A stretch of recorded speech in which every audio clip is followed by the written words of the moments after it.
दीजिए, कोई बात नहीं। तो हम शुरू कर रहे हैं अपना टॉपिक। टॉपिक का नाम है बेसल थ्री।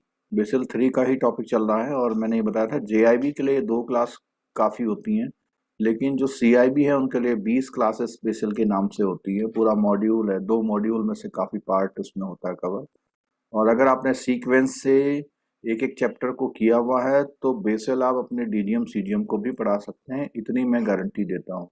ठीक है, लेकिन आपको जो 1-1.5 घंटे की जब भी क्लासेस होती हैं उस क्लासेस में बहुत अटेंटिव रहना है, घर वालों का डिस्टरबेंस ना हो। क्लास जब भी लें तो कान में हेडफोन जरूर होना चाहिए, हेडफोन होने से बाहर की डिस्टरबेंस थोड़ी सी कम हो जाती है। ठीक है, तो सबसे पहले हम रिवाइज करेंगे कि हमने अभी तक पढ़ा क्या था। तो रिवाइज करने के लिए जो मैंने लास्ट टाइम जो स्लाइड यूज करी थी मैं उसी स्लाइड को आपके साथ शेयर कर रहा हूँ। ये आपके साथ जो है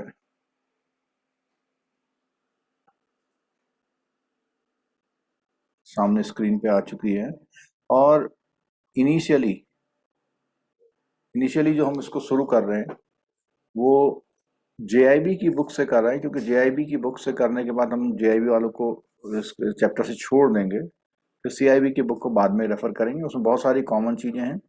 ठीक है, बेसिक्स तो आपको सीआईबी वालों को करना ही है। ठीक है, टॉपिक का नाम है risk management and Basel 2 and 3 and overview. ठीक है, तो रिस्क के बारे में मैंने बता दिया था आपको। तो जब हम क्लास हमने शुरू करी थी तो सबसे पहले हमने ये बताया था कि फाइनेंशियल क्राइसिस हुआ था, और उस फाइनेंशियल क्राइसिस के दौरान खिड़की उड़की बंद करवाइए, इससे जरूर फर्क पड़ेगा आपको।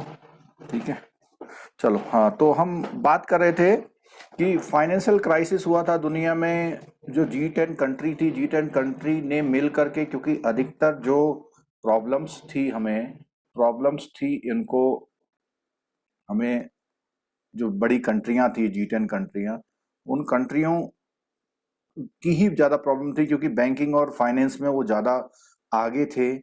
तो उन्होंने क्या किया, उन्होंने मिल करके एक ये बेसल कमेटी, बेसल प्लेसेस पे कमेटी हुई, BIS बैंक फॉर इंटरनेशनल के इंटरनेशनल सेटलमेंट के अंतर्गत ये सारी चीजें हुई, और उन्होंने सब करके एक नॉर्म्स बनाया, उसको स्टार्ट किया फॉलो करना। और उस स्टार्ट करने में सबसे पहले कैपिटल एडिक्वेसी रेशियो, यानी जो भी हम एडवांसेस करेंगे उस एडवांसेस के अगेंस्ट में हमको अपने बैंक की जो फाइनेंशियल कैपिटल है वो कितनी कितनी रखनी है, उस तरह से बात हुई थी हमारी। और इनिशियल कैपिटल होती है, उसके बाद प्रॉफिट लॉस से हमारी कैपिटल बढ़ती और घटती जाती है। लेकिन अगर आपका कभी भी लॉस कैपिटल से ज़्यादा हो जाएगा तो आप इंसॉल्वेंट यानी बैंकरप्सी की तरफ चले जाएंगे, आपको बैंक बंद करना पड़ेगा उस कंडीशन में। ठीक है, रिस्क की बात करी थी, 3 तरह के जो कॉमन रिस्क बेसल ने, कॉमन रिस्क, हाँ 3 रिस्क नहीं है, रिस्क है करीब 30 के आसपास जो बैंकिंग इंडस्ट्री या फाइनेंशियल इंडस्ट्री में इन्वॉल्व होते हैं। लेकिन हमें क्या करना था, जो रिस्क है, ये रिस्क 3 रिस्कों को बेसिकली उन्होंने कवर करने की कोशिश करी थी। Majorly 3 risk, credit, market, operation, इसको हम बोलते हैं चीफ मेडिकल ऑफिसर। ठीक है, CMO का नाम बहुत सुना होगा आपने। ठीक है, और यहाँ थोड़ा सा बताया था कि क्रेडिट रिस्क लोन एडवांसेस में, मार्केट रिस्क इन्वेस्टमेंट में, और ऑपरेशनल रिस्क के बहुत सारे एस्पेक्ट बताए थे। उसका सॉल्यूशन सिर्फ ये था कि एटलीस्ट किसी लेवल पर हमको कैपिटल रखनी है जो हमको एडिक्वेट लगे। वो एडिक्वेट लगने के लिए उस कैपिटल के 3 फॉर्म हमने बताए थे कि कैपिटल के टाइप हमारे Tier 1 और Tier 2 और Tier 3 हो सकते हैं। ठीक है, Tier 3 में मैंने बोला था कि ये जो इंस्ट्रूमेंट है इंडिया में आमतौर पर यूज नहीं होते, इसलिए Tier 3 का ज्यादा यहाँ पर कोई चर्चा नहीं है। लेकिन Tier 1 की बात करेंगे तो Tier 1 again divided in 2 part, और वो क्या है, Set 1 और 81। का मतलब एडिशनल Tier 1। ठीक है, अभी जिन लोगों ने लास्ट ये लेक्चर लिया था उनसे रिक्वेस्ट है कि एक एक शब्द मुझसे बोलने से पहले आप क्या करें कि खुद ही मन मन में बोले कि हाँ इसका आंसर ये है, इस तरह से। ठीक है, अब आगे देखते हैं। तो जो Tier 1 थी उसको 2 पार्ट में डिवाइड कर दिया, Set 1 और 81 में। और Set 1 में क्या क्या कंपोनेंट थे, तो Set 1 में basically common equity Tier 1। Common equity का मतलब होता है जो सबसे पहले यानी कोर जो कैपिटल होती जिसका आप यूज सबसे पहले करते हैं, उसको उन टाइप की कैपिटल को उन्होंने सेट वन में कवर किया। ठीक है, जैसे आपकी कैपिटल में कई तरह से चीजें होती हैं, शेयर कैपिटल होते हैं, डिवेंचर होते हैं, आपके बॉन्ड वगैरह है, रिजर्व है, प्रोविजन है, ये सारे कैपिटल के पार्ट हैं। ठीक है, और हमने बात करी थी कि जो बेसल का कॉन्सेप्ट है वो 3 पिलर्स पर है, और 3 पिलर्स में 1 2 3 बहुत सीधा सीधा क्वेश्चन कई बार पूछा गया है इससे। जिन लोगों को नहीं मालूम उनके लिए बिल्कुल न्यू चीज हो सकती है। जैसे टीयर वन ओ capital pillar one, pillar two, pillar three. Pillar one में MCR, मिनिमम कैपिटल रिक्वायरमेंट, और पिलर टू में सुपरवाइजरी रिव्यू प्रोसेस SRP, और 3 में मार्केट डिसिप्लिन। ठीक है, इन तीनों जो पिलर को अगर हम सॉलिड करके चलेंगे तो बेसल का कॉन्सेप्ट हमारा बढ़िया चलेगा, और जो हमें रिस्क की जो डर है उसको हम बियर कर पाएंगे जब जरूरत पड़ेगी तो। ठीक है, अब उसके बाद आती है कैपिटल में, एक हमने किसी पर्सन की कैपिटल के बारे में बात कही थी और उसको डिवाइड किया था टीयर वन में, टीयर वन को अगेन 2 पार्ट में, फिर टीयर टू में और टीयर थ्री में। इस तरह से हमने बताया था, और बहुत बेसिक देखना है तो उस लेक्चर को दोबारा देख सकते हैं। सेट वन में ये हमने 2-3 एग्जाम्पल लिए थे कि इस तरह से कैपिटल को ऐड करके हम लोगों को एक परसेंटेज पूरा करना होता। ये टर्म थी परसेंटेज में, ये थी एब्सोल्यूट। ठीक है, इसके बाद हमने 5-6 एग्जाम्पल ऐसे लिए थे जिसमें आपको चेक करने को बोला था कि कौन कौन से बैंक एज पर बेसल काम कर सकते हैं या नहीं कर सकते हैं, वो हम लोगों ने देखा था। और एक कैपिटल एडिक्वेसी रेशियो का एक बेसिक फॉर्मूला देखा था, जिसमें हमने कहा था जितनी भी आपकी कैपिटल है उसको डिवाइड करिए जितने भी आपके एडवांसेस हैं और इनटू 100 से, तो जो भी परसेंटेज आएगी इस परसेंटेज को हम बोलते हैं कैपिटल एडिक्वेसी रेशियो। अभी मैं आपको एक बात बता दूं, कैपिटल एडिक्वेसी रेशियो और क्रार में क्या फर्क है, आज हम बहुत बारीक से जानेंगे कि क्या फर्क है उसमें। ठीक है, उसके लिए मेरे को छोटा सा एग्जांपल लेना पड़ेगा, तब हम क्लियर करेंगे उसको। ठीक, और इसी तरह से मैंने एग्जांपल दिए थे कि कुछ बैंक की कैपिटल इस तरह से है, ये कैपिटल है और ये कैपिटल है, ये वाली फर्स्ट लाइन जो है, और ये सेकंड लाइन जो है, उन उन बैंकों की क्या है, एडवांसेस हैं। तो उस एडवांसेस के अकॉर्डिंग उनकी कैपिटल कितनी कितनी है, कौन सा बैंक ओके है कौन सा नहीं है, ये इसको ज्यादा हम डिटेल में यहाँ नहीं कर रहे। ठीक है, अब हम बात करते हैं कि CAR और CRAR में क्या फर्क है। अगर जिन लोगों को पहले से नहीं मालूम वो आज इस बात को बहुत क्लियर कर लें कि CAR और CRAR में क्या फर्क है। ठीक है, CAR, CAR एक कॉमन टर्म यूज करी जाती है जिसको हम बोलते हैं कैपिटल एडिक्वेसी रेशियो।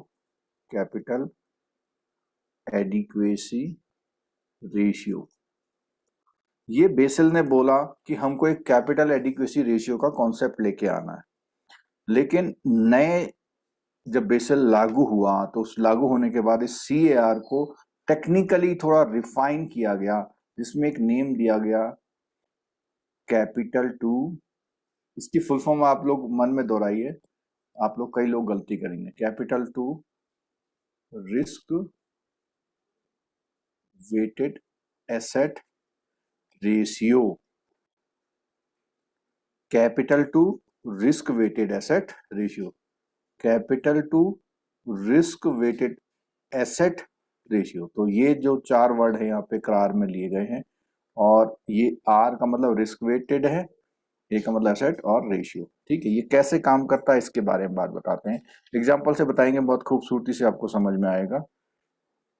आप लोगों के एसेट की जो बैलेंस शीट होती है, जो आपके वहाँ एसेट्स होते हैं उनकी एक बैलेंस शीट होती है, और उस बैलेंस शीट को हम लोग अपने वहाँ पे एसेट साइड में दिखाते हैं। बैलेंस शीट में एसेट में जो दिखाते हैं, एसेट में हम लोगों को आमतौर पर हमारे FD लोन होते हैं। ठीक है, और NSC लोन होते हैं। ठीक है, इसके अलावा हमारा FD लोन हो गए, NSC लोन हो गए, और इसके साथ साथ हमारा आपका कार लोन हो गया, आपका कंज्यूमर लोन हो गया, आपका पर्सनल लोन हो गया, उसके साथ साथ आपका हाउसिंग लोन है, और आपका क्रेडिट कार्ड। तुमने कॉमनली इसको थोड़ा सा ये बताया कि एक सिंपल बैंक की बैलेंस शीट कुछ इस तरह की दिखाई देती है, ठीक है। अगर सिंपल बैंक की बैलेंस शीट इस तरह की दिखाई देती है और फिगर की बात करें कि 500 के हमने एफडी लोन दिए हुए हैं, 200 के एनएससी लोन दिए हैं, कार लोन 1000 लाख के दिए हुए हैं, कंज्यूमर लोन 500 के हैं, पर्सनल लोन फिर हमने अगेन 100 के दिए हुए हैं, हाउसिंग लोन हमने 900 लाख के दिए हुए हैं और क्रेडिट कार्ड हमने 1 लाख का दिया हुआ। अब यहाँ ध्यान से सुनिएगा, देखिए ऐसा बिल्कुल है कि कई लोगों ने लेक्चर पहले देखे होंगे, पहले उनको समझ में आ रहा होगा सब कुछ, लेकिन फिर भी मेरी रिक्वेस्ट है थोड़ा सा कंसंट्रेट करिएगा। हर बार कुछ नई चीज आपको जानने को मिल सकती है, जैसे मैं भी पढ़ाता हूँ तो हर बार कुछ नया पॉइंट और एक्सप्लेन करने की कोशिश है। तो इसको मैं बेसिकली नाम दे रहा हूँ आउटस्टैंडिंग, इसको मैंने नेम दे दिया आउटस्टैंडिंग, ठीक है। अब इस आउटस्टैंडिंग के साथ अगर हम बात करें तो ये एग्जैक्टली अगर हम देखते हैं ये 13,200 करोड़ के आपके एसेट्स है, ठीक है। अगर मैं सिंपल बेसिल की बात करूं तो सिंपल बेसिल में हम लोग पढ़ रहे हैं कि हमें इस एसेट के अगेंस्ट में कितना परसेंट, 9% कैपिटल रखना है। हम लोग शुरू से जब से हम लोग बेसिल पढ़ रहे हैं तो आज की डेट में हमारे वहाँ इंडिया में बेसिल के लिए जो है 9% का हमें मेंटेन करके रखना है, ठीक है।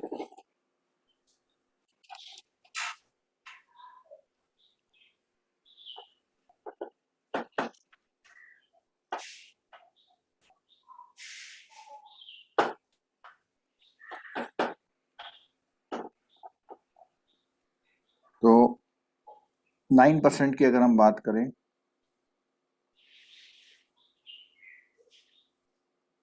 इतने करोड़ की आपको कैपिटल रिक्वायरमेंट है, या हम ऐसा कह रहे हैं कि हमारा सीएआर इतना चाहिए, कॉमन कॉन्सेप्ट में बात कर रहे हैं। लेकिन जब हम ये डेफिनेशन जो है पब्लिक के लिए है, आप बेसल को पढ़ रहे हैं तो आपके लिए रिफाइनमेंट होना है इस डेफिनेशन में। क्या रिफाइनमेंट होता है कि जितने भी हमारे एसेट्स होते हैं उसमें एक रिस्क वेट होता है, एक रिस्क वेट होता है। अब ये जो रिस्क वेट होता है, ये जो हमारा रिस्क वेट है, इस रिस्क वेट की अगर हम बात करें तो इस रिस्क वेट में कुछ सर्टेन परसेंटेज डिफाइन है। एक कॉमन सेंस लगाओगे तो भी आप आंसर कर सकते हैं।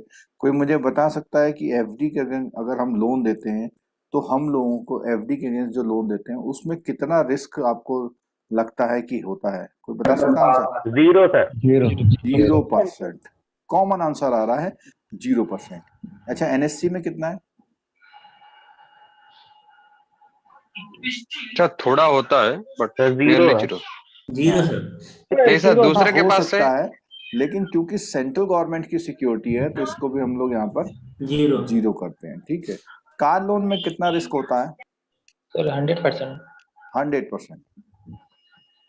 कंज्यूमर लोन में कितना होता है? 100% सर आएगा। 100%। 100% होता है। कई बार अगर हम इसको एज ए पर्सनल लोन देते हैं तो ज्यादा भी हो जाता है, ठीक है। तो अभी हम 100% लिख रहे हैं।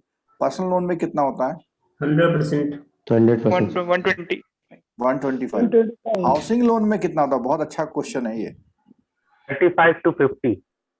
हाँ, ये देखो, पुरानी अगर आप कहीं से नोट्स पढ़ेंगे तो उसमें गलती कर जाएंगे। अभी जो लेटेस्ट हाउसिंग लोन का रिस्क वेट डिफाइन किया गया है आरबीआई के द्वारा, वो सर्टेन अमाउंट पे 35% है और सर्टेन पे कितना है? 50% है। वो हम थोड़ा सा उसको अलग से कवर करेंगे, ठीक है। क्रेडिट कार्ड में 125। 150। 150%, ठीक है। तो अभी जैसे ये एसेट है, आउटस्टैंडिंग मीन्स हमारे एसेट हैं, ये हमारे क्या है? एसेट्स हैं। ये जितने भी एसेट हमें यहाँ दिखाई दे रहे हैं, ये एसेट यहाँ पर लिखे हुए हैं तो विदाउट रिस्क वेट है। लेकिन अगर हम इन दोनों कॉलम को इनकॉर्पोरेट कर लें और इसको यहाँ कन्वर्ट कर लें तो ये कितना हो जाएगा? 0, 0, 1000, ठीक है, 500 और 250, और इसको मैं नीचे वाले स्लॉट में ले लेता हूँ, ठीक है, ठीक है। और यहाँ पे हो जाएगा 1500, ठीक है। अगर हम इसको ऐड करें, कोई जल्दी से फास्ट इसकी कैलकुलेशन है वो करके बताइए। 6000।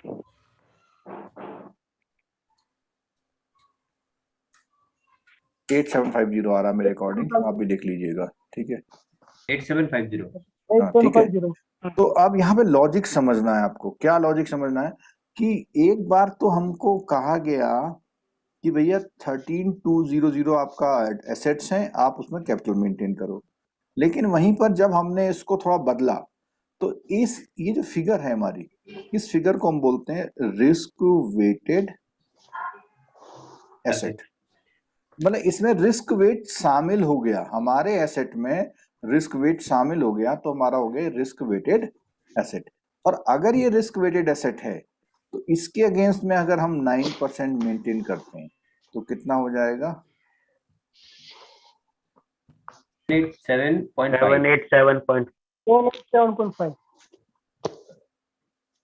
कितना बता रहे हैं? 787.5। हाँ ठीक है, इतना मान लीजिए, ठीक है। तो अब आप देखिए यहाँ पे मैं आपको थोड़ा सा ये रिलेट करना चाह रहा हूँ कि एक कॉमन लैंग्वेज में आपको कितना कैपिटल चाहिए था 1368। और अभी कितना चाहिए?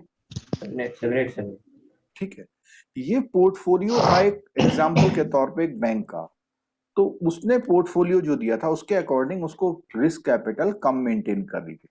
अगर इसी में से इसका ये वाला पोर्टफोलियो नहीं होता, सपोज कीजिए ये पोर्टफोलियो हाउसिंग लोन का ना होकर के किसी और लोन का होता, इस कंडीशन में वो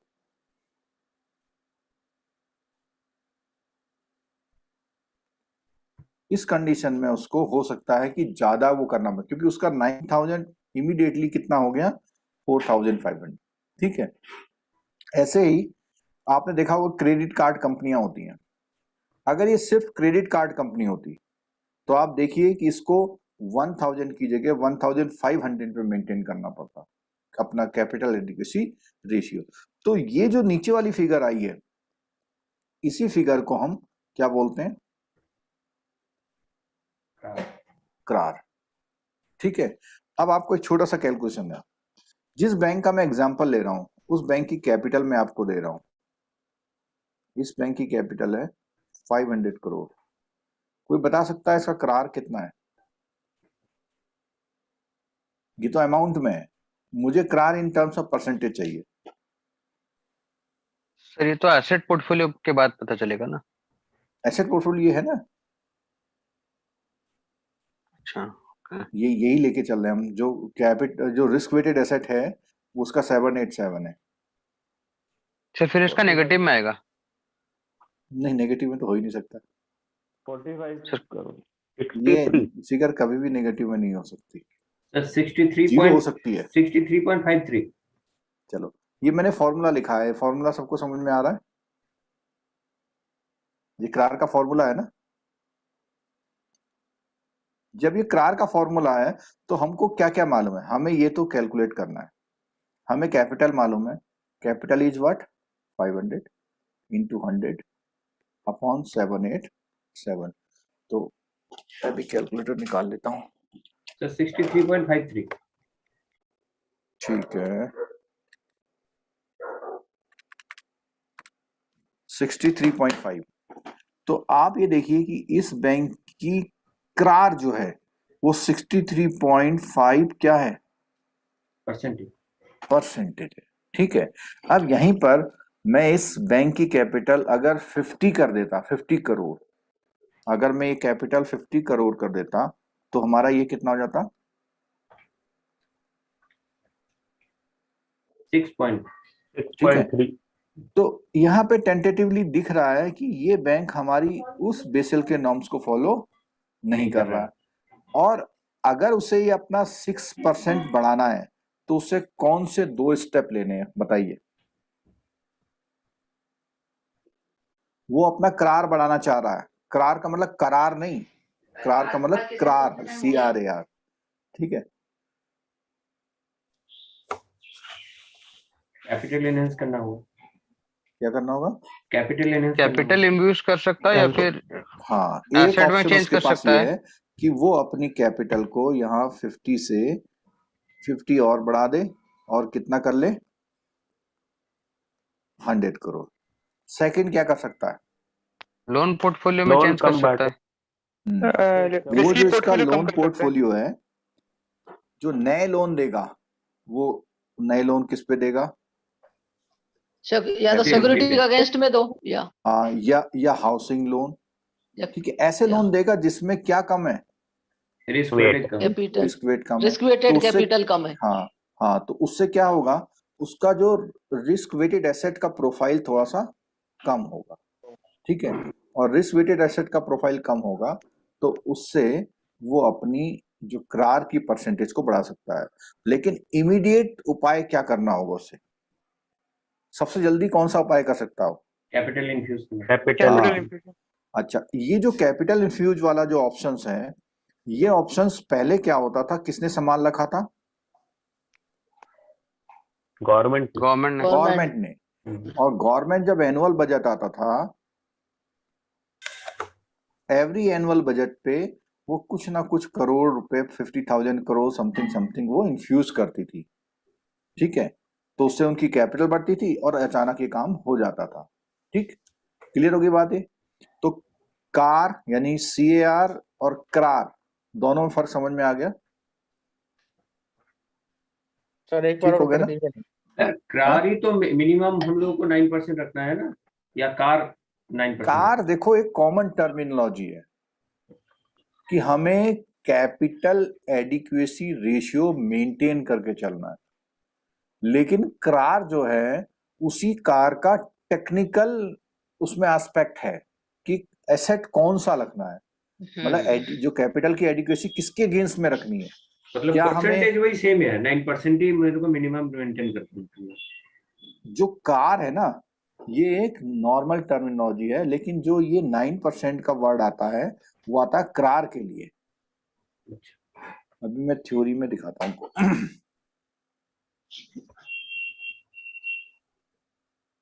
अरे हम भाई लोग टेबल देख रहे थे ना,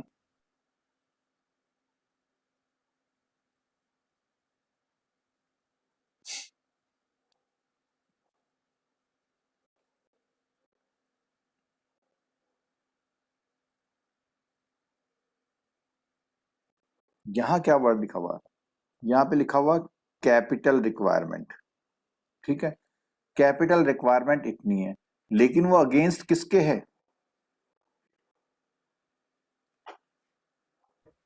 रिस्क वेटेड। हाँ, as a percentage of risk weighted asset. तो रिस्क वेटेड एसेट के अगेंस्ट में जो हम कैपिटल मेंटेन करते हैं उसको हम करार बोलते हैं।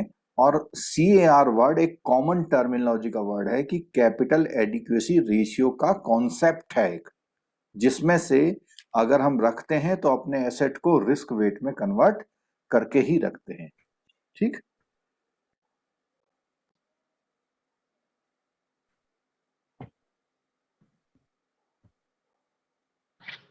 सर फिर 9% वाला कहानी कहाँ गया? 9% वाला क्या? 9% रखना पड़ेगा ना बैंक को। हाँ बिल्कुल रखना पड़ेगा। वो हो गया कार, और जब हम रिस्क वेटेड एसेट में कन्वर्ट करके रख रहे हैं तो वो हो गया करार। नहीं नहीं, कार के लिए उन्होंने सिर्फ कहा है कि ये कॉन्सेप्ट है कैपिटल एडिक्वेसी रेशियो, वो कितना रखना है वो करार में बता रखा है उन्होंने। उन्होंने कहा अपना कैपिटल एडिक्वेसी रेशियो मेंटेन करके चलना है। फिर जब बेसेल ने उसको एक्सप्लेन किया तो उसको एक्सप्लेन करने में उसने एसेट को रिस्क वेटेड एसेट के अगेंस्ट में मेंटेन कराया। अच्छा, इसमें चलो अभी मैं बात बताऊंगा आपको। आपने वो सुना है क्या, एक तो होता है लिवरेज रेशियो, सुना है? जी जी, Yes, sir. सुना है ना? तो Yes, जब ये sir. रिस्क वेटेड एसेट का कॉन्सेप्ट नहीं था तो बैंक कौन सा रेशियो मेंटेन करते थे? Leverage ratio leverage ratio maintain करते थे। उस समय CAR लिवरेज रेशियो के पैरेलल काम कर लेता था, लेकिन जब से करार का कॉन्सेप्ट आया ना, रिस्क वेट वाला कॉन्सेप्ट आया, तो जब से करार का कॉन्सेप्ट आया तब से वो रिस्क वेट को, अपने रिस्क एसेट को क्या कन्वर्ट करने लग गया? रिस्क वेट में, रिस्क वेटेड एसेट। हाँ, उसको कन्वर्ट करने लग गया। और कॉमनली कहें तो आप कह दीजिएगा भैया CAR, लेकिन अच्छा। जब वो कैलकुलेट हम करते हैं तो CAR को करार के फॉर्म में करते हैं। जी सर, यही मैं पूछ रहा था। CAR को क्रार के फॉर्म में करते हैं। क्रार के फॉर्म में करते हैं, ठीक है। ठीक। और अगर हम क्रार नहीं बात करें तो वहां पे फिर आता है लिवरेज रेशियो। कौन सा आता है? Leverage ratio. कोई ऐसा स्टूडेंट है जिसने मेरा लेक्चर देखा हो पहले से लिवरेज रेशियो वाला, और या पिछली क्लास में कभी सुना हो उसने कि लिवरेज रेशियो कितना मेंटेन करना पड़ता है? 1.33। वो तो मतलब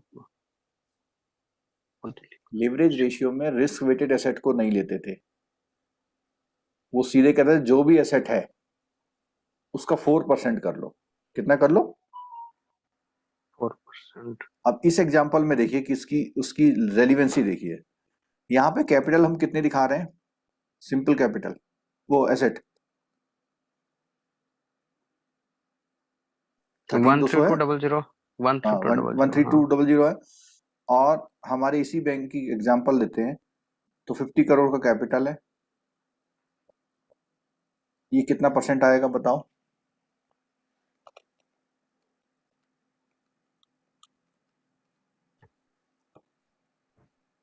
0.3%। 0.38%, ठीक है, ठीक। अच्छा, यहीं पर हम इसको मेंटेन कर रहे हैं जब हम इसको 787 से ले रहे हैं। सॉरी, एक गलती हुई मुझसे। क्या गलती हुई बताओ? RW लेना था। RW लेना था ना? नहीं, RW नहीं, वो एक मिनट। इस RW से मैं कैलकुलेट करूं अगर इस वाले दूसरे वाले से अपॉन यहाँ पे 8750 तो कितना आता है? गलती नहीं हुई, ठीक है, 0.57। 0.57। तो मुझे लॉजिकली एक चीज बतानी है, खासकर से CIB वाले जरा अटेंटिव हो जाए जरा। मुझे लॉजिकली एक बात बताओ कि किस में रिलीफ मिल रहा है उसको? CRAR में मिल रहा है, CRAR ठीक में। है। अब ये कॉन्सेप्ट था नहीं, CRAR का कॉन्सेप्ट नहीं था बेसिल से पहले। तो जब ये कॉन्सेप्ट नहीं था तो सीधे से लिवरेज रेशियो निकालते थे। यहां उसने बोला हुआ है कि क्रार कितने परसेंट होना चाहिए? 9%। 4%। 9%। तो आप साफ साफ देख रहे हैं कि अगर लिवरेज रेशियो निकालते हैं तो वो परसेंटेज कम आती है। इसीलिए वो लिवरेज रेशियो कितना रखा गया था? 4%। 4%, ठीक है। इसको हम CIB वाले एक चैप्टर में बहुत अच्छी तरह पढ़ेंगे, जहां पे हम इसका लिक्विडिटी का एक चैप्टर है आपका, HQLA, और 3-4 टर्मिनोलॉजी उसमें यूज होती हैं, ठीक है। तो अभी JIB वालों के लिए इतना है कि leverage ratio without risk wait जब निकालते हैं तो वो लिवरेज रेशियो है, ठीक है। चलो, तो एक बात क्रार बिल्कुल समझ में आ गया। क्रार के जो 9% मेंटेन करना उसके पार्ट समझ में आ गए, लास्ट क्लास से भी समझ में आ गए। अब थ्योरेटिकल पॉइंट पढ़ते हैं आपकी बुक के हिसाब से कि कौन कौन सी चीजें हमने कवर कर ली, कैसे कवर करी, कौन सी रह गई हैं। तो JIB वाले अपनी बुक खोल सकते हैं, अदरवाइज जो है हम सामने भी आपको दिखा रहे हैं चीजें। इंट्रोडक्शन की बात मैंने कर ली, ठीक है। अब एक पॉइंट आया, देखो यहां से एक क्वेश्चन पूछ सकता है, ये JIB CIB दोनों से पूछ सकता है। उसने बोला रिस्क मैनेजमेंट फंक्शन, तो क्वेश्चन क्या आएगा? Out of these which is not the function of risk management body या रिस्क मैनेजमेंट, ठीक है, या अंडर रिस्क मैनेजमेंट। तो सबसे पहले क्या होगा ना, the broad parameter of risk management function कौन कौन से हैं, क्या क्या कवर करना चाहिए उन्हें? सबसे पहले अपने ऑर्गेनाइजेशन का क्या बनाना चाहिए? एक स्ट्रक्चर होना चाहिए आपके वहां पे कि आपके वहां रिस्क कौन देखेगा, कैलकुलेट कौन करेगा, मॉडल कौन बनाएगा, सुपरवाइज कौन करेगा, पॉलिसी कौन बनाएगा। यानी एक आपके वहां एक ऑर्गेनाइजेशन में स्ट्रक्चर होना चाहिए, ठीक है। CIB वाले मुझे बता सकते हैं ये ऑर्गेनाइजेशन स्ट्रक्चर हम लोगों को कहाँ पढ़ते हैं? वहां पे पढ़ेंगे शायद HRM में। Class one? नहीं नहीं नहीं HRM में तो पढ़ते हैं, ठीक है, लेकिन इसमें हम कहीं किसी चैप्टर में पढ़ते हैं ऑर्गेनाइजेशन स्ट्रक्चर? ABA में पढ़ना फ्रंट चाहिए sir. Office, back office, mid office. हाँ, और इसके अलावा आपने सुना होगा कि बोर्ड ऑफ डायरेक्टर, जी सर।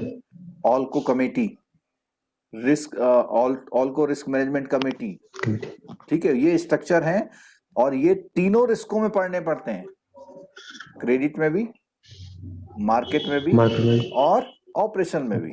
हर रिस्क को लड़ने के लिए, हर रिस्क को मैनेज करने के लिए बैंक ने अपने वहां एक ऑर्गेनाइजेशन स्ट्रक्चर बनाया हुआ है, ठीक। अच्छा, दूसरा क्या है, कॉम्प्रिहेंसिव रिस्क मैनेजमेंट क्या रखनी है, अप्रोच। ये मैंने यहाँ पे 1 क्वेश्चन लिखा है, आप लोग याद करोगे जब क्वेश्चन आएगा, ठीक है। बेसल को छोटा सा कॉन्सेप्ट समझ के 10-12% याद करके इससे पार नहीं आ सकते आप, ठीक है। ये जो गाड़ी चला रहे हैं वो अपना जो है हॉर्न थोड़ा बंद कर लीजिए प्लीज, हॉर्न तो बजाइए लेकिन माइक बंद कर लीजिए प्लीज, रिक्वेस्ट है मेरी, ठीक है। चलो हाँ आगे, रिस्क मैनेजमेंट पॉलिसीज। अब देखो यहाँ पे पॉलिसीज की बात आ गई, अप्रूव्ड बाय द बोर्ड। तो अल्टीमेटली बैंक या कोई भी कंपनी की अल्टीमेट रिस्पॉन्सिबिलिटी किसके पास होती है, बोर्ड के पास, ठीक है। Which should be consistent with the broader business strategies, capital strength, management expertise and overall willingness to assume risk. तो इतनी सारी चीजें को मिला करके एक पॉलिसी बनाएंगे जो कि किससे अप्रूव्ड होगी, बोर्ड से। Next, guidelines and other parameter used to grow in risk taking including detail structure of prudential limit. यानी आपको अपने बैंक में हर चीज की प्रूडेंशियल लिमिट के अकॉर्डिंग पूरा स्ट्रक्चर बनाना पड़ेगा कि हम ये एडवांस इतना इतना इतना ऐसे करके करेंगे, ठीक है। Strong MIS for reporting, monitoring and controlling risk. तो आपको अपना स्ट्रॉन्ग MIS मेंटेन करके चलना है, ठीक है। Well laid out procedure, effective control and comprehensive risk reporting framework. ये मैं JIB की बुक से पढ़ रहा हूँ। फिर आप क्या करते हैं कि बेसल का चैप्टर में पढ़ के गया था, लेकिन वो क्वेश्चन पता नहीं क्या आया था, हो सकता हो यही आया हो, बड़ा लंबा सा था क्वेश्चन, ठीक है। Separate risk management organisation framework independent of operational department and with clear delineation of levels of responsibility for management. यानी इसने बोला कि जो आपका ऑपरेशन डिपार्टमेंट है ना, उसके अलावा एक और आपको प्योरली रिस्क मैनेजमेंट के लिए एक ऑर्गेनाइजेशन या फ्रेमवर्क बना के रखना है। अगला है पीरियडिकल रिव्यू एंड इवोल्यूशन। ये सारे फंक्शन आपको रिस्क मैनेजमेंट के लिए करके रखना है, ठीक है। अब बात आई थी रिस्क मैनेजमेंट का स्ट्रक्चर। रिस्क मैनेजमेंट का स्ट्रक्चर, ये जो CIB वाले हैं अगर इन पॉइंटों को ध्यान से सुन रहे हैं तो उनको आगे हेल्प करेगा, ठीक है। रिस्क मैनेजमेंट स्ट्रक्चर में क्या बोल रहा है, each bank should set risk limit after assessing it's risk. अब देखो, क्या जितने भी बैंक या फाइनेंशियल इंस्टीट्यूशन चल रहे हैं, सबकी एडवांस करने की जो पॉलिसीज है उसमें सब लोग अपना रिस्क इक्वल मानते हैं? No sir. हर बैंक हर लोन का रिस्क अलग एसेस करता है कि मैं इसका लोन देता हूं तो मेरा डूब जाता है, लेकिन मैं इसका देता हूं तो नहीं डूबता, ठीक है। And the risk bearing capacity, और वो कितना रिस्क बियर, पहले तो है कि कितना रिस्क इस काम में है और कितना वो बियर कर सकते हैं। At organisation level the task of overall risk management is assigned to an independent risk management committee. अभी थोड़ी देर पहले मैंने बताया था कि इसके लिए एक रिस्क मैनेजमेंट कमिटी नाम का भी ऑर्गेनाइजेशन या डिपार्टमेंट होता है। The purpose of this top level committee is to empower one group with full responsibility. अब देखना समझना ध्यान से कि ये क्या करता है, किसी दूसरे ग्रुप को ये सारी पावर देता है इस काम को करने के लिए, ठीक है। बोला ना, empower one group with full responsibility of evaluating overall risk faced by the bank and determining the level of risk which will be in the best interest of the bank. तो वो कितना रिस्क फेस कर सकता है उसके लिए policy बनाता है। The function of risk management committee RMC are essential to identify, monitor, measure, इतने काम करने पड़ते हैं। अब कोई क्वेश्चन पूछेगा तुमसे कि रिस्क मैनेजमेंट कमेटी के इनमें से कौन सा फंक्शन नहीं है, तो एक फंक्शन क्या है? आइडेंटिफाई, एक क्या है? मॉनिटर, या इसको बोलते हैं आप कंट्रोल या मॉनिटर। और तीसरा क्या है? मेजर्स। मेजर। इसमें एक फोर्थ वर्क नहीं लिखा हुआ है, जरा बताएंगे कि फोर्थ वर्क और कौन सा होता है जो रिस्क मैनेजमेंट डिपार्टमेंट का? Mitigate. Very good, mitigation. Mitigation माने कम करना, कम करने के लिए प्लानिंग करना। तो पहला तो है पहचानना, उसको मॉनिटर करना कि कितना बढ़ रहा है, कितना घट रहा है, और मेजर मतलब उसको डेटाज में नापना उसको, ठीक है, और उसके बाद लास्ट में उसको मिटिगेट भी करना, ठीक है।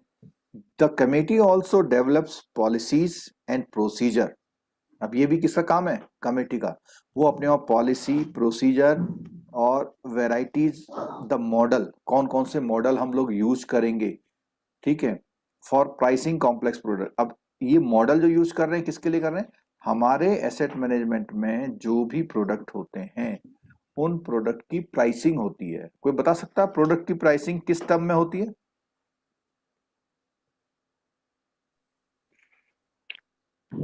Rate of interest, rate of interest में, क्योंकि हमारे डिपॉजिट और लोन दोनों के प्रोडक्टों में रेट ऑफ इंटरेस्ट डिसाइड होता है। तो ये भी रिस्क मैनेजमेंट कमेटी का ही जो डिपार्टमेंट है उसी का काम है। Review the risk model as developed, और जो पहले से मॉडल यूज कर रहे हैं उनको देखना कि भाई सही काम कर रहे हैं नहीं करते हैं, ठीक है। अच्छा, अब आया लोन रिव्यू मैकेनिज्म। ये क्या चीज है? Loan review mechanism. इसमें क्या होता है?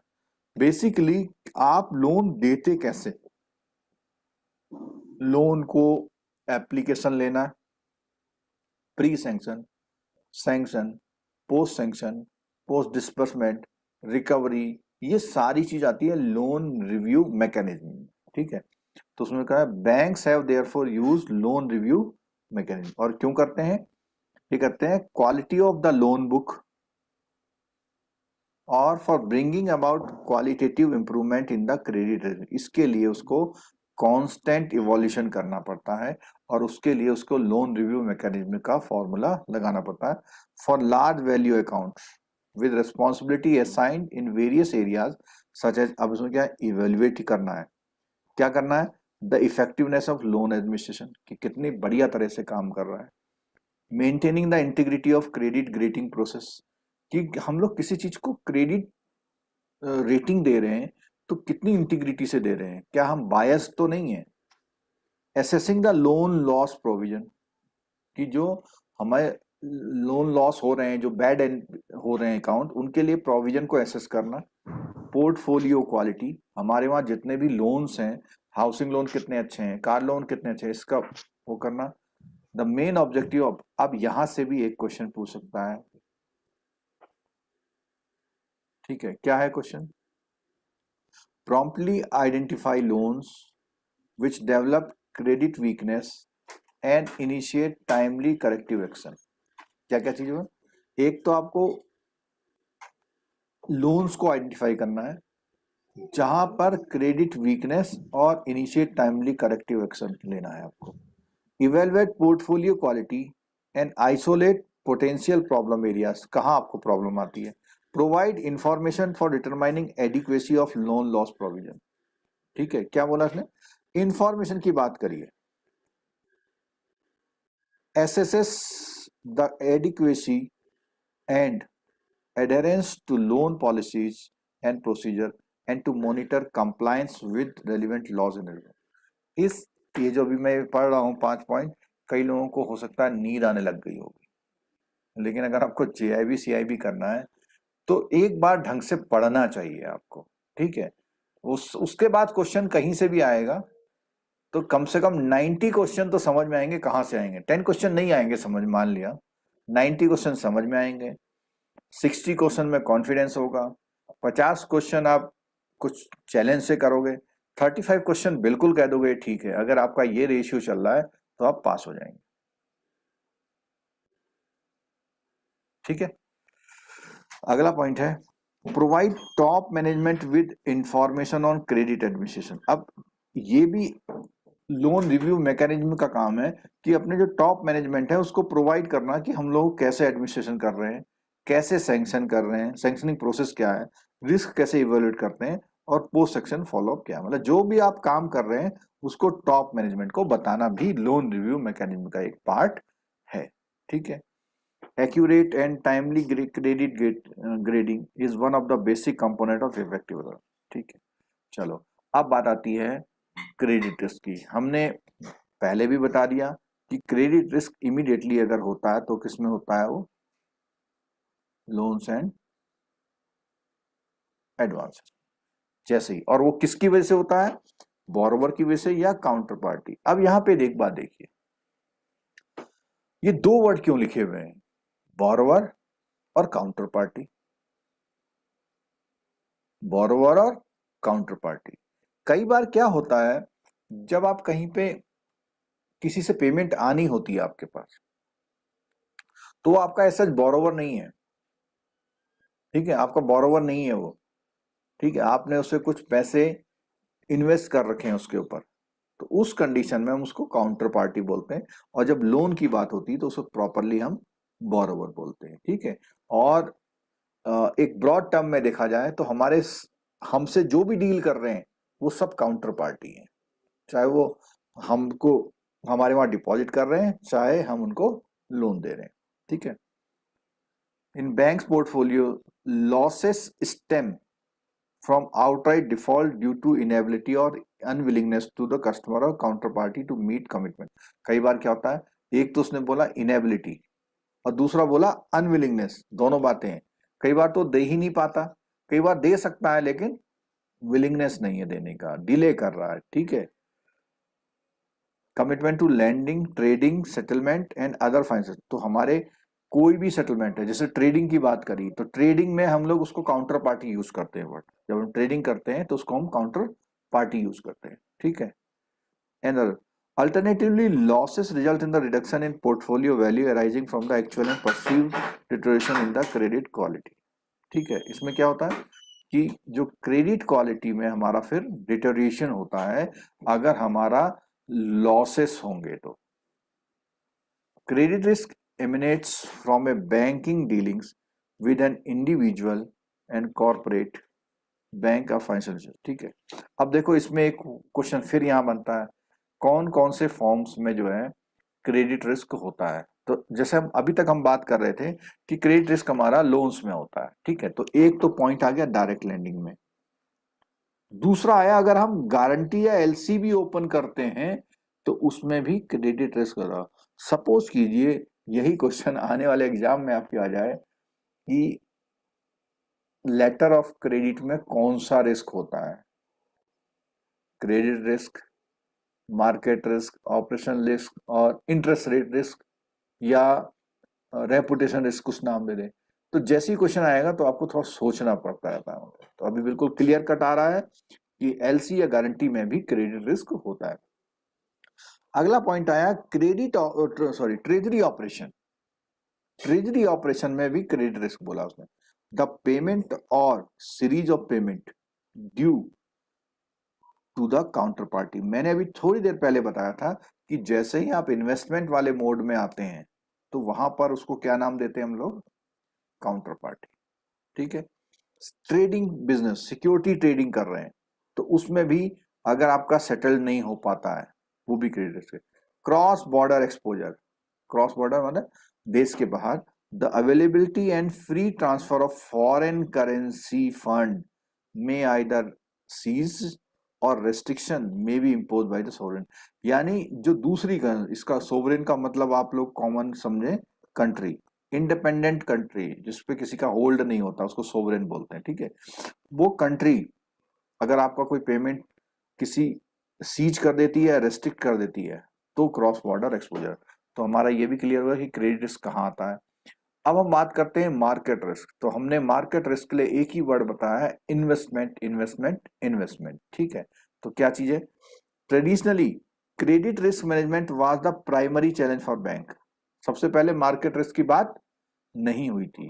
ठीक है, फिर क्या हुआ? With progressive deregulation market risk arising from the adverse changes in the market variable. इसमें क्या है? Market variable. वो उस बंदे ने कोई गलती नहीं करी। क्रेडिट रिस्क में कौन गलती करता है, जरा आंसर देंगे? Counter party. और borrower,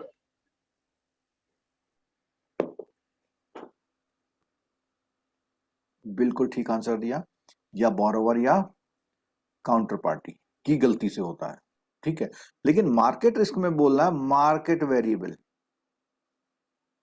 अब एक क्वेश्चन यहां बनता है आपका, मार्केट वेरिएबल कौन कौन से होते हैं जिनसे मार्केट रिस्क होता है? तो पहला क्या है? इंटरेस्ट रेट है। ठीक है, दूसरा क्या है?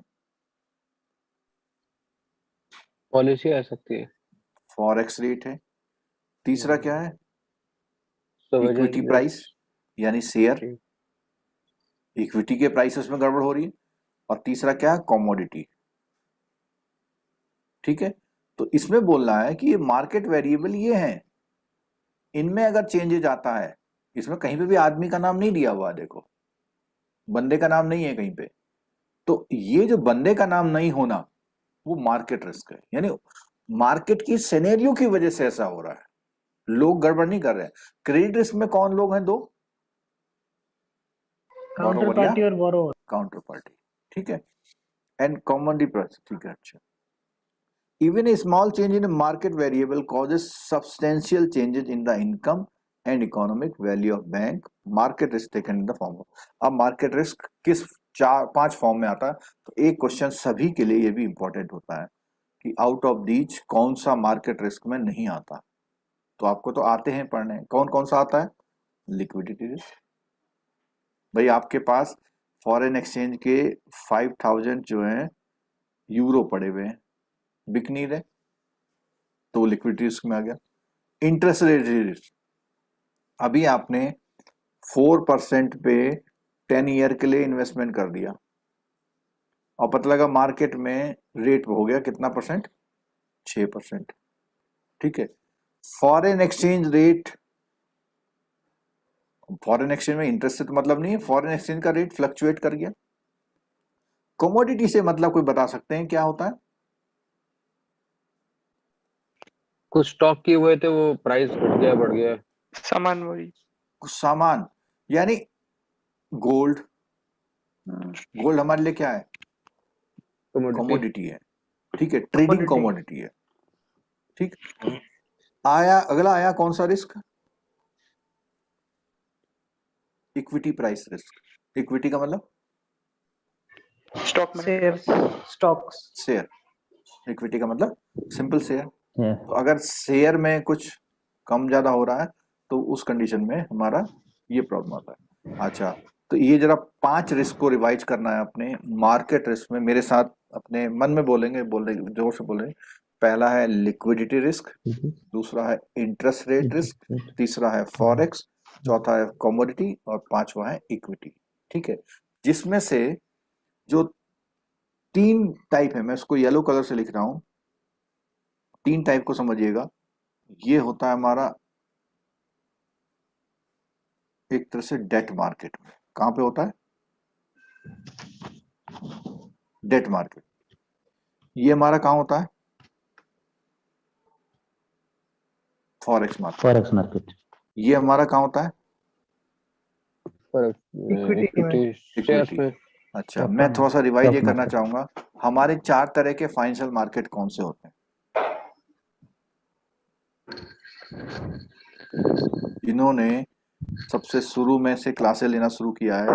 Money market, capital money market, market, capital market, debt money market, market, debt market, debt market, capital और debt market, फॉरेक्स। forex, तो चारों मार्केट हैं, चारों मार्केट यहाँ कवर किए हैं। अब ये जो मनी मार्केट और डेट मार्केट है, ये फाइन ट्यून को मिक्स करके यहाँ पे रखा गया है मार्केट रिस्क। यानी ये जो इंटरेस्ट रेट रिस्क है ये, और प्लस कौन सा मार्केट, मनी मार्केट। तो मनी मार्केट और डेट मार्केट के लिए इंटरेस्ट रेट रिस्क है, और फॉरेक्स के लिए फॉरेक्स। और दो रिस्क यहाँ पे, लिक्विडिटी रिस्क, भाई कोई भी सिक्योरिटी होगी, उस सिक्योरिटी को जब हम पेमेंट लेने जाते हैं तो प्रॉपर प्राइस में नहीं बिकना, लिक्विडिटी रिस्क होता है, ठीक है। और एक है कमोडिटी प्राइस, जिसमें हमने बोला गोल्ड या जो हमारे ईटीएफ होते हैं, ईटीएफ जानते हैं, exchange traded fund. Traded fund, exchange traded fund. तो गोल्ड का ईटीएफ आता है। गोल्ड का क्या आता है, अगर आप कभी गोल्ड में इन्वेस्टमेंट करना चाहें ना मार्केट में, तो गोल्ड नहीं लेना पड़ता आपको, क्या लेना पड़ता है, पेपर गोल्ड। मतलब वो आपका इतना पैसा लगाया और ये आपको इतने यूनिट, इतने जो है यूनिट गोल्ड मिल गया, ठीक है। वो भी कमोडिटी मार्केट का पार्ट होता है, ठीक है। और कमोडिटी में गोल्ड ही नहीं, और कौन सी कमोडिटी बता सकते हैं इसकी ट्रेडिंग होती है, ज्वार, Oil. चना, हल्दी सब होता है। हाँ ये घरेलू हो गया। और ऑयल, मेटल Oil. बोलते हैं इसको, oil, metal, metal oil, iron, हाँ, ये आपका एल्यूमिनियम। कॉपर, एल्युमिनियम, कॉपर आने। ठीक है, इनकी भी ट्रेडिंग होती है, ठीक। जी थर्ड आया हमारा ऑपरेशन रिस्क, ठीक है। ऑपरेशन रिस्क में हमारी बातें आती हैं, कौन कौन सी आती हैं, can lead to financial loss through error, fraud, failure to perform the timely manner, और cause the interest of bank to be compromised. तो ये सारी चीजें क्या आई इसमें आई। और इसमें एक चीज और है, एक तो आया break down in internal control and corporate governance, Jyoti madam,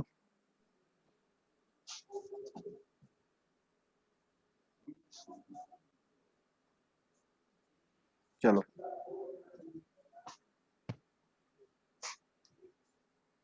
हाँ, मैं बात कर रहा था कि ऑपरेशन रिस्क में ये सारी चीजें हमारी होती हैं। और इस पैराग्राफ को जरा इंपॉर्टेंटली पढ़िएगा। Operation risk is defined as the risk to loss resulting from inadequate or failed internal process, यानी अंदर अंदर की बात आ गई, प्यूपिल और सिस्टम, और फ्रॉम एक्सटर्नल इवेंट। यानी इसमें ऐसा नहीं है कि केवल इंटरनल लोगों से प्रॉब्लम होती है, इसमें किसी से भी।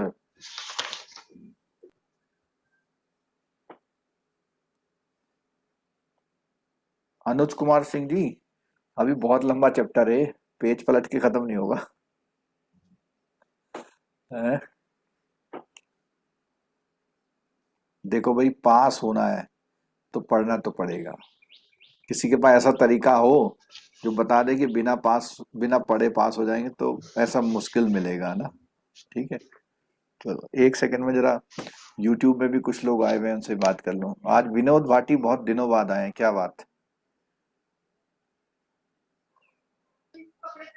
सर पढ़ना इनफ नहीं है, बेसल सर पढ़ना इनफ नहीं है, बेसल जरूर पढ़ना पड़ेगा।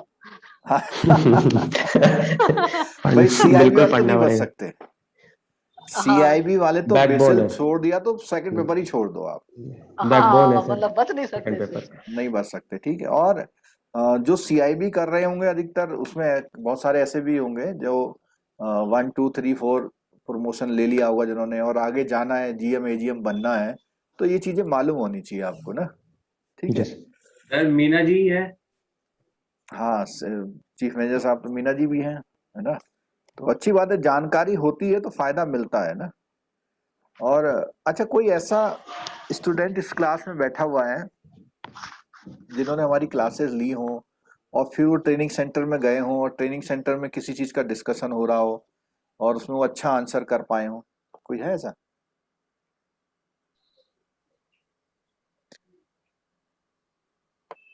सर नहीं, अक्सर मुझे बहुत फायदा हो रहा है इस चीज का ना। मुझे चाहे पेपर पास मत हो, लेकिन वैसे बहुत फायदा हो रहा है। कहीं भी बहुत सारी चीज थी ना जो मैंने छोड़ दी थी, और आप समझिए मैंने जेआईबी पास किया था 2002 में, अरे बाप है रे ना।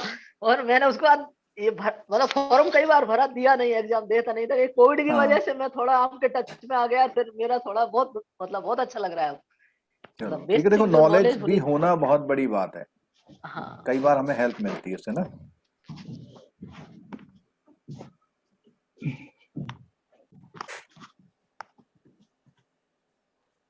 एक बालाजी के ने क्वेश्चन पूछा है, why for unsecured loan RWA is more than 100%। बहुत अच्छा क्वेश्चन पूछा हुआ, कोई आंसर कर पाएगा? उन्होंने ये पूछा हुआ है कि रिस्क वेट जो है अनसिक्योर्ड लोन के लिए 100% से ज्यादा कैसे हो सकता है। ये किसी ने मेरे से बीच में नहीं पूछा, मैं एक्सप्लेन सर करूंगा। इंटरेस्ट भी तो उसका रिक्स ही आता है ना, इंटरेस्ट भी तो। और इसके अलावा सर जो क्योंकि देते हैं लोन उसका डिपॉजिट बेस से तो देते हैं, उसको भी तो देना पड़ेगा। ठीक है, एक आंसर और है इसका। कोलेटरल कुछ भी नहीं होता है सर इसमें। नहीं, क्लीन वो तो लोन हो है। गया, वो तो क्लियर है कि कोलेटरल कुछ नहीं है और रिस्क ज्यादा है सब कुछ। उनका क्वेश्चन था ये कि भाई जितने का लोन दिया उससे ज्यादा का रिस्क कैसे हो सकता है। तो एक आंसर तो ये है कि उसमें ग्रेजुअली इंटरेस्ट लगता है। हाँ सर। दूसरा आंसर एक और है, आपको सिर्फ इंटरेस्ट का लॉस नहीं हो रहा है। अगर मैं आपकी बैलेंस शीट बैंक की ये कहूं कि इस बैंक में 30% NPA है, क्या फर्क पड़ेगा बताओ? प्रोविजनिंग का फर्क पड़ेगा। और रेपुटेशन। कम्युलेटेड प्रॉफिट कम हो जाएगा। एक तो है रेपुटेशन, और इस रेपुटेशन का इफेक्ट क्या आएगा? लोग आपके शेयर खरीदना बंद कर देंगे, आपके शेयर की वैल्यू डाउन हो डाउन हो जाएगा। जाएगी, नया बिजनेस आना बंद हो जाएगा। आजकल तो पब्लिक भी इतनी होशियार हो गई है कि वो बैंक में डिपॉजिट करने से पहले पूछ या जान लेती है कि यार ये बैंक गड़बड़ तो नहीं चल रहा। सर एक मेरा इसमें डाउट था, अपन इसमें CRSLR को नहीं इंक्लूड कर सकते कि लोन दे रहे हैं तो उसमें हम पब्लिक का पैसा दे रहे हैं? नहीं, SLR रखते हैं वो सिर्फ लिक्विडिटी के लिए कि हमने जो Okay. लोन दिया है वो तो over the period of 20 year तक बैक आएगा, लेकिन जो हमारा डिपॉजिटर है अगर वो कल को आ जाए लेने तो हम कहां से हाँ। देंगे? तो उस कंडीशन में हम जो SLR वाली सिक्योरिटी उसको लिक्विडेट कर लेते हैं तुरंत। ठीक है, नहीं, जो हम ज्यादा रिस्क रखते हैं, रिस्क रखने का ये कारण एक और नहीं होता कि इसमें अपने जो रिस्क रिस्क वेटेड रखने एसेट जैसे लोन पर अपन जो अनसिक्योर्ड लोन पर रिस्क वेटेड एसेट जो 150% रख रहे हैं, हाँ। मतलब मेरा ये कहना है कि ये भी एक कारण होता है कि नहीं होता है। I am not sure. SLR भाई हम पब्लिक का ही तो पैसा दे रहे हैं लोन पे, तो हम उसको नहीं, रिस्क SLR और ज्यादा कोई बढ़ा के देखो SLR का इससे कोई लिंक नहीं है।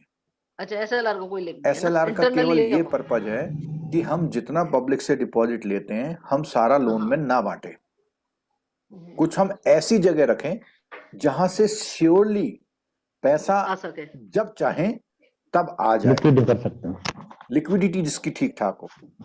मान लिया कल अचानक कोई ऐसा काम लोगों को पड़ जाए, सब लोग अपनी FD तोड़ाने कल दरवाजे में आ जाए हमारे और हमें उन्हें देना हो, तो हम उसे उसी दिन कैसे पैसा दे सकते हैं? हम लोग मार्केट जाएंगे, इमीडिएटली पैसा उठा लेंगे वहां से, क्योंकि मार्केट में दिन भर काम होता है ना। जो बहुत छोटे बैंक हैं वो लोग अपनी लिक्विडिटी इसी तरह मेंटेन करते हैं। वो लोग क्या करते हैं, अपनी सिक्योरिटी जो SLR की सिक्योरिटी होती है उसके अगेंस्ट लिमिट बना के रखते हैं दूसरे बैंकों में, कि जैसी जरूरत पड़ेगी तुरंत से 5 करोड़ रुपए उठा लेंगे वहां से। ये तो मैं आजकल अपने सामने देख रहा हूं कि कैसे ये फंक्शन करता है ना।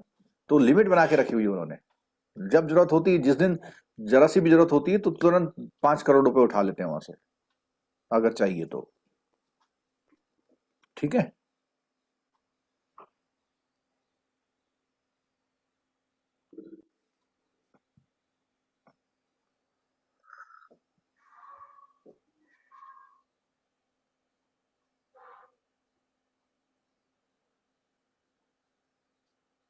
चलिए और देखते हैं इसमें।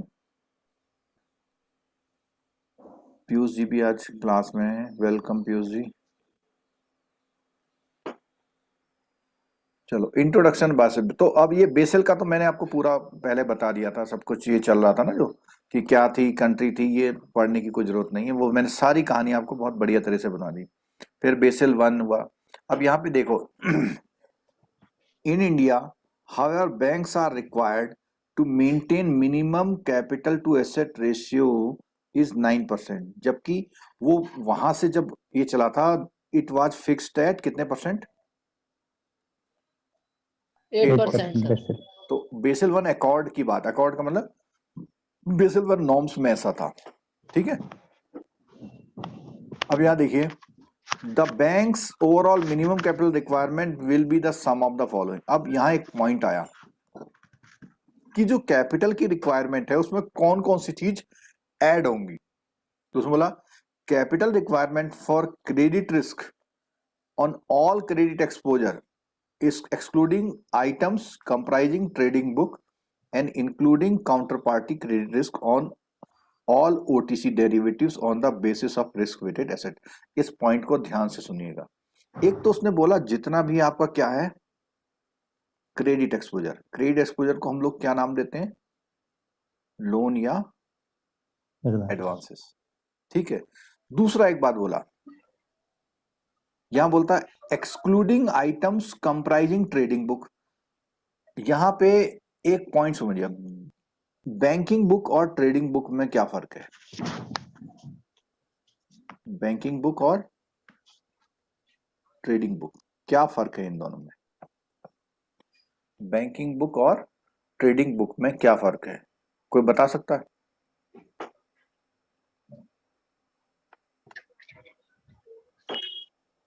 सर जो भी सिक्योरिटीज ट्रेड होती है मार्केट में तो नॉर्मली ट्रेडिंग बुक में रखी जाती हैं, जो मैच्योरिटी तक नहीं रखते हम लोग। अच्छा, और कोई एग्जांपल?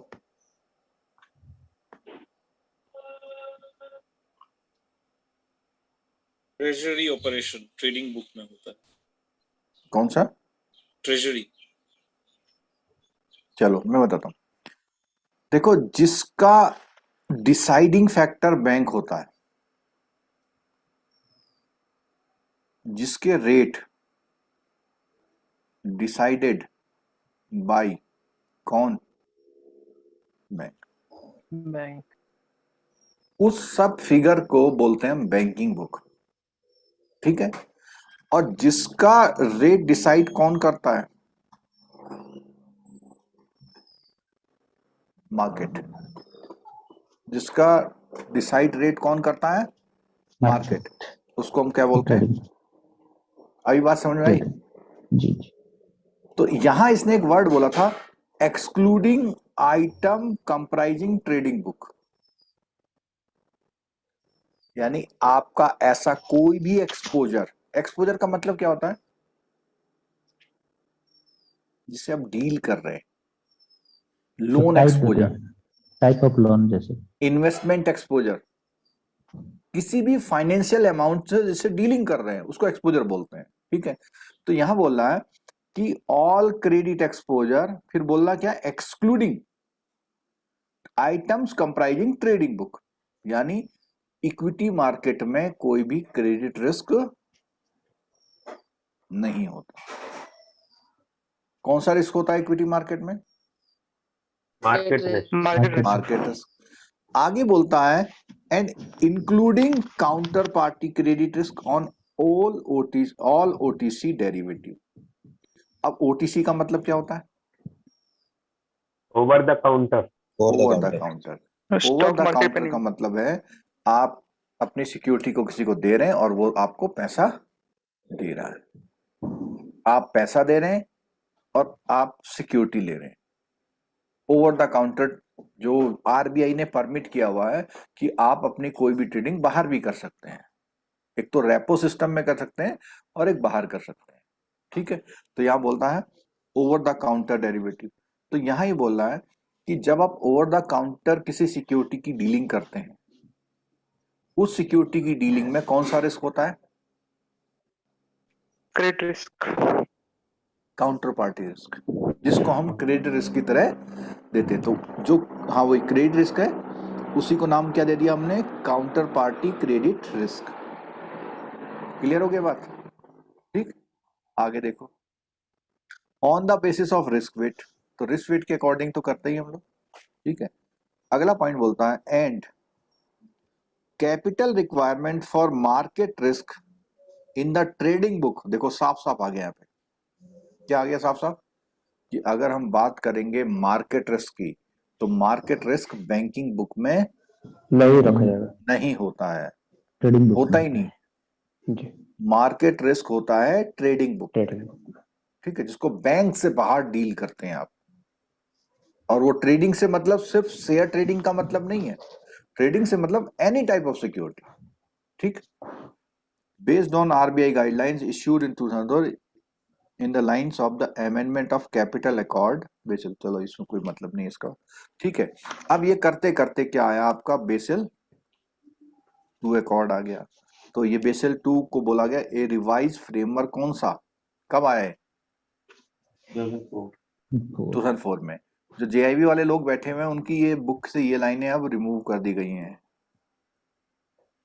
ठीक है, ये लाइनें रिमूव कर दी जो मैंने काटी हुई हैं इसमें, ठीक। उसकी जगह पे ये येलो लाइन आ गई है, कुछ चेंज आ गया थोड़ा सा, ठीक है। क्या चेंज आता है देखते हैं इसमें। It provide a range of options for determining the capital requirement for credit market and operation. यहां पे एक पॉइंट आ रहा है कि हमें जो कैपिटल की रिक्वायरमेंट है वो तीनों रिस्कों के लिए मेंटेन करनी पड़ती है, ठीक है। It allowed banks and supervisor to select approaches, क्या लिखा हुआ है, अप्रोचेज, यानी कौन से तरीके से हम लोग ये कैलकुलेट करेंगे, इसको बोलते हैं अप्रोच, कौन सी अप्रोच यूज कर रहे हैं आप, ठीक है। तो कोई बता सकता है क्रेडिट रिस्क में कौन सी अप्रोच है, मार्केट में कौन सी है और इसमें कौन सी? Basic indicator approach. किस में है basic indicator? Market risk, market में है, ठीक है, सॉरी ऑपरेशन में है। आपने मार्केट बोला, मैंने भी मार्केट लिख दिया। यहाँ है बेसिक इंडिकेटर है, स्टैंडर्ड है, एडवांस मेजरमेंट अप्रोच। ठीक है। ऐसे ही मार्केट वाले में 2-3 है, कौन कौन सी मार्केट वाले में 3 बोलिए? एक ड्यूरेशन है, इसमें आपकी है स्टैंडर्डाइज अप्रोच है, और एक है internal IRB foundation, IRB foundation, IRB advance. Advance है। तो ये जो वो दी हुई है हमारी अप्रोचेज, ये देखिए आ गई, ये दी हुई है क्रेडिट रिस्क में कौन कौन सी, आपका स्टैंडर्डाइज है और फाउंडेशन की इंटरनल रेटिंग बेस्ड है, और अब इसकी, अब मैं थोड़ा सा बता दूं, थोड़ा सा ऐसा लग रहा होगा पता नहीं कौन से टर्मिनोलॉजी आ गई। बेसिकली जो आप रिस्क का जो मेजरमेंट करते हैं उसके तरीके हैं। जैसे अभी हम लोग बात कर रहे थे कि हमने अपने लोन्स में क्या लगाया, रिस्क वेट लगाया और उनको ऐड किया और इनटू क्या कर दिया 9%। तो इससे क्या निकाल रहे हैं हम लोग, क्रेडिट रिस्क की कैपिटल रिक्वायरमेंट मान निकाल रहे हैं, और एसेट को हम लोग क्या बोलते हैं, लोन ना। तो जो अभी हमने ऊपर कैलकुलेट किया था वो कौन सा रिस्क कैलकुलेट किया था,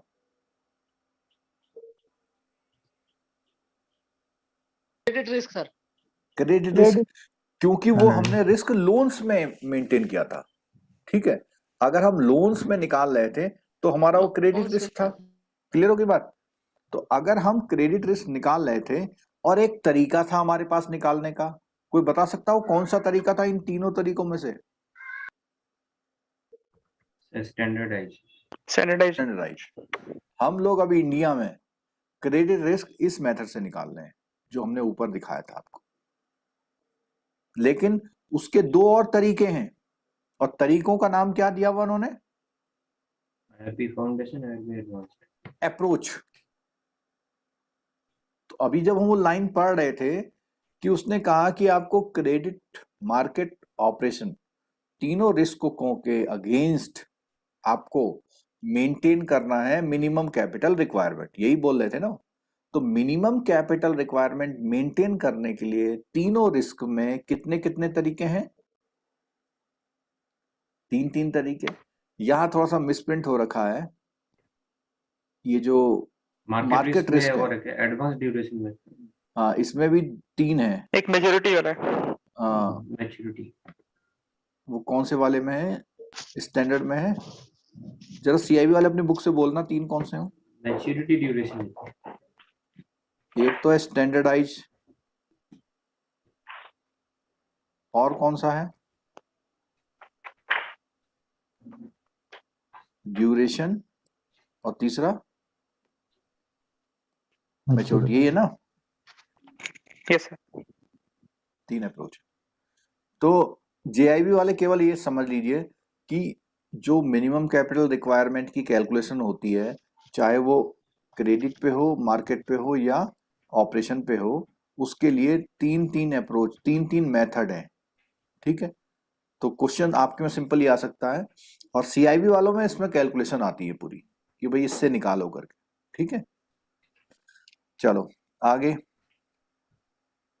हाँ, फिर ये हमने ये भी बताया था, सेकंड पिलर और थर्ड पिलर आपको बता दिए थे। सेकंड पिलर में सुपरवाइजरी प्रोसेस और मार्केट डिसिप्लिन बता दिया था हमने। ठीक है, ये थोड़ा सा आपका जो लिखा हुआ था वो हटा दिया है बुक में, अब नया कुछ आ गया है। क्या आ गया है? Revise framework is more risk sensitive then previous one, यानी अब वो रिस्क निकालना बहुत बहुत बारीक बारीक चीज को भी नोटिस करने लग गए हैं।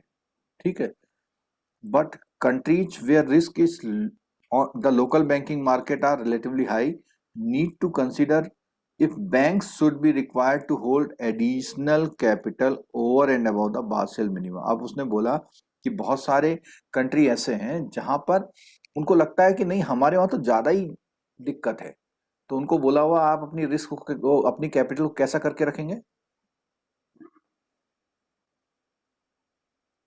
थोड़ा सा ज्यादा रखेंगे। थोड़ा सा क्या रखेंगे? ज्यादा रखेंगे। क्लियर है? ठीक है,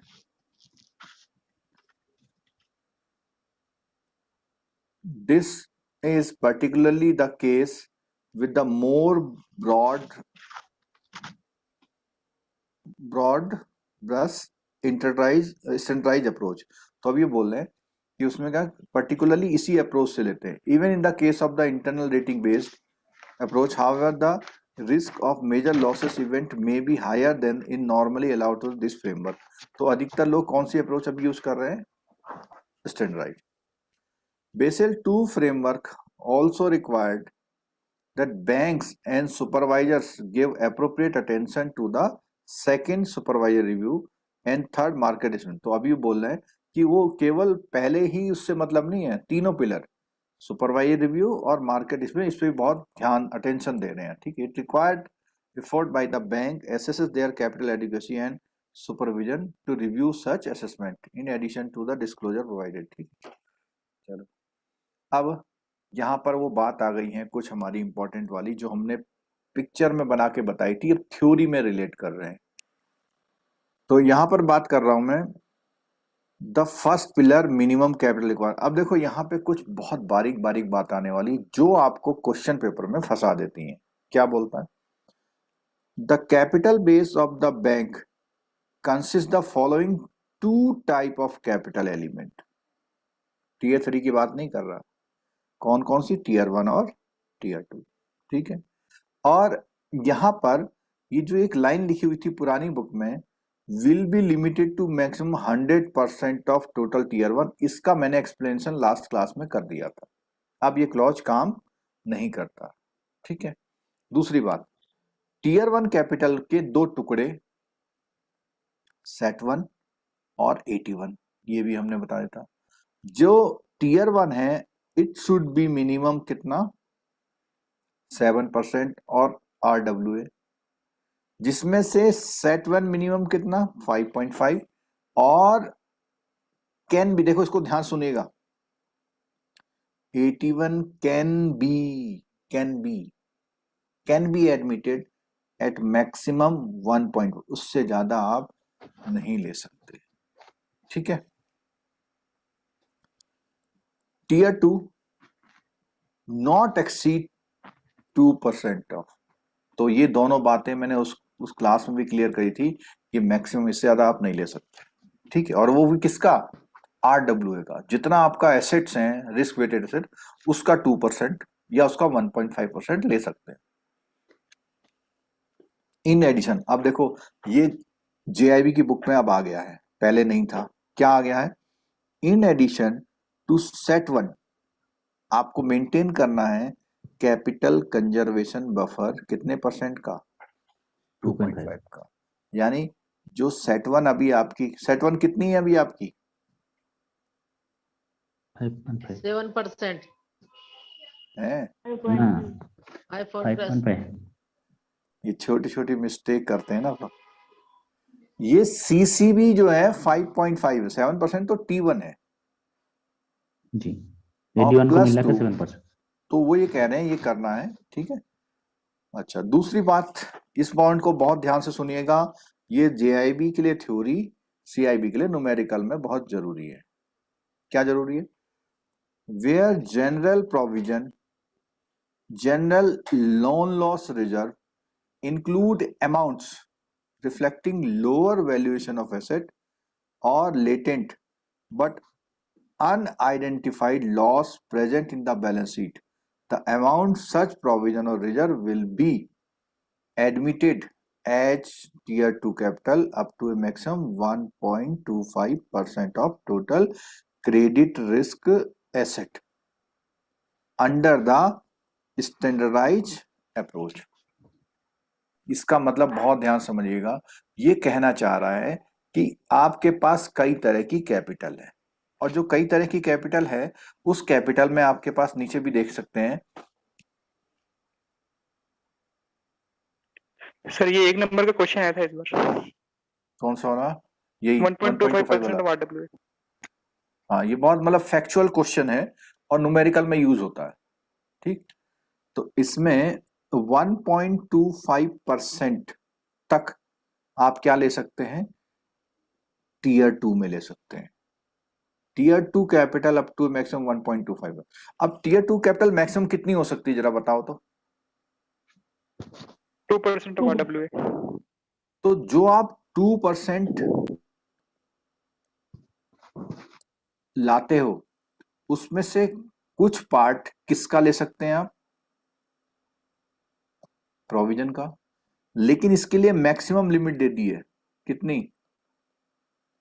1.2। मैं आपको एग्जांपल से बताता हूं। किसी बैंक का आरडब्ल्यूए 1000 करोड़ है, ठीक है, और आपके पास प्रोविजन है 180 करोड़। तो कितना प्रोविजन आप टीयर 2 में ले पाएंगे, आंसर करिए। कैलकुलेशन भी है, कॉन्सेप्ट भी है। 125। कितना, 125। ठीक है, लेकिन एक पॉइंट मेरा रिक्वेस्ट है, ये वर्ड क्या लिखा हुआ ऊपर,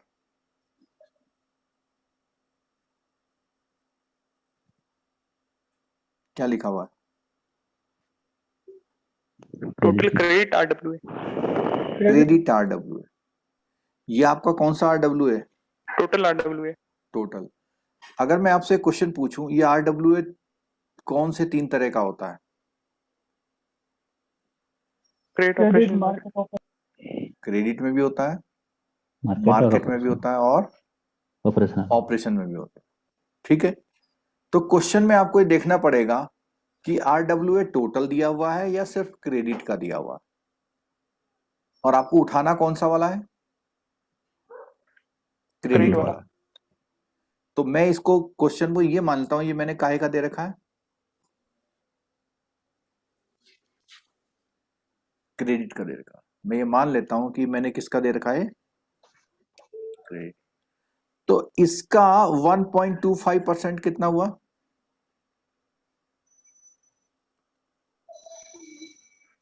बोलिए। 125। 125, 12.5। 12.5, ठीक है। तो आप इस 180 करोड़ में से कितना ले पाएंगे? 12.5।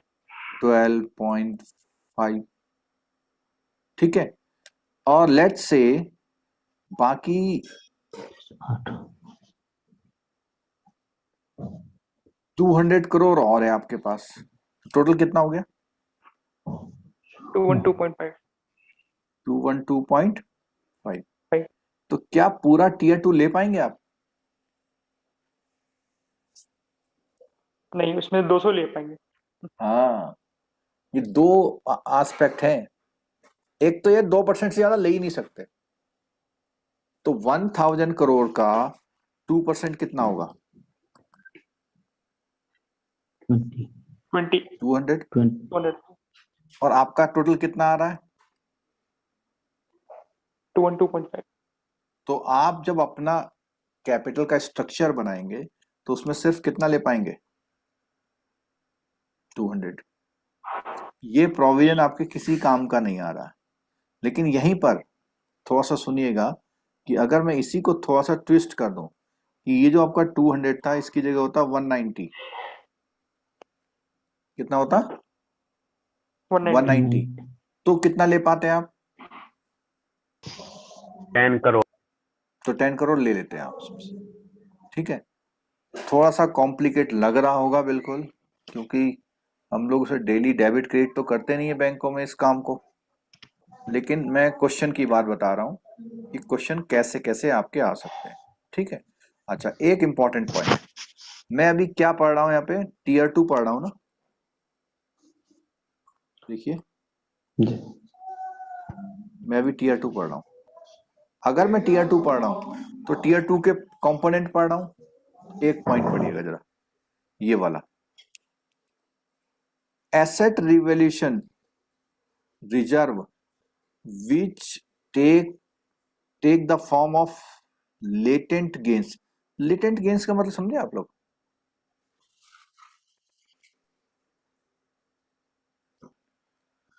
latent का मतलब छुपे हुए। latent heat सुना है कभी आपने? जी इसको हिंदी में क्या बोलते हैं?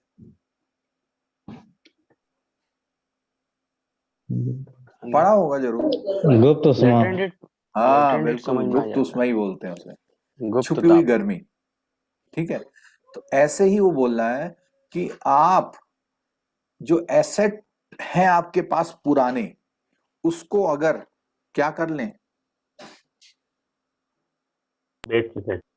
रीवैल्यू करा लें, तो वो आपको क्या देंगे? गेन देंगे कागजों में। गेन किस में देंगे? कागजों में। मतलब आप उससे अपनी क्या चीज बढ़ा सकते हैं? जो बैलेंस शीट बना रहे हैं ना आप, उसमें बढ़ा सकते हैं आप, ठीक है।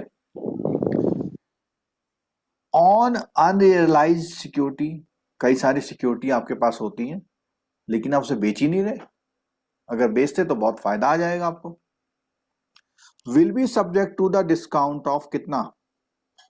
55%। यानी जो भी है उसका 55% आप डिस्काउंट कर लीजिए। उसके बाद जो बचता है उसको आप कहां जोड़ लीजिए? सेट 1। ठीक है। पहले ये कहां होती थी? टीयर 2। टीयर 2। ये जेआईबी वाले बहुत ध्यान सुनिए, आपकी बुक में, ये पुरानी बुक में टीयर 2 में दिया था, लेकिन अभी 4 साल से ये टीयर 1 में आ चुकी है। और टीयर 1 में भी कहां जोड़ रहा है? सेट 1।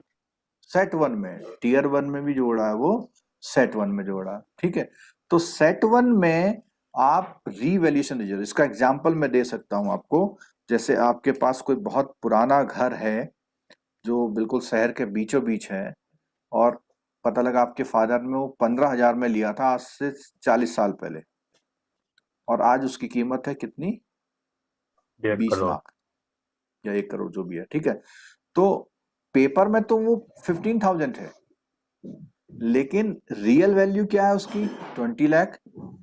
तो आपको क्या कराना पड़ेगा उस मकान की? रिवैल्यूएशन। रीवैल्यूएशन कराना पड़ेगा। जब आप रीवैल्यूएशन कराएंगे तो गवर्नमेंट को क्या देंगे? स्टैम्प ड्यूटी, स्टैम्प ड्यूटी और टैक्स देंगे जो भी है। और कैपिटल गेन आपकी sir, capital gain.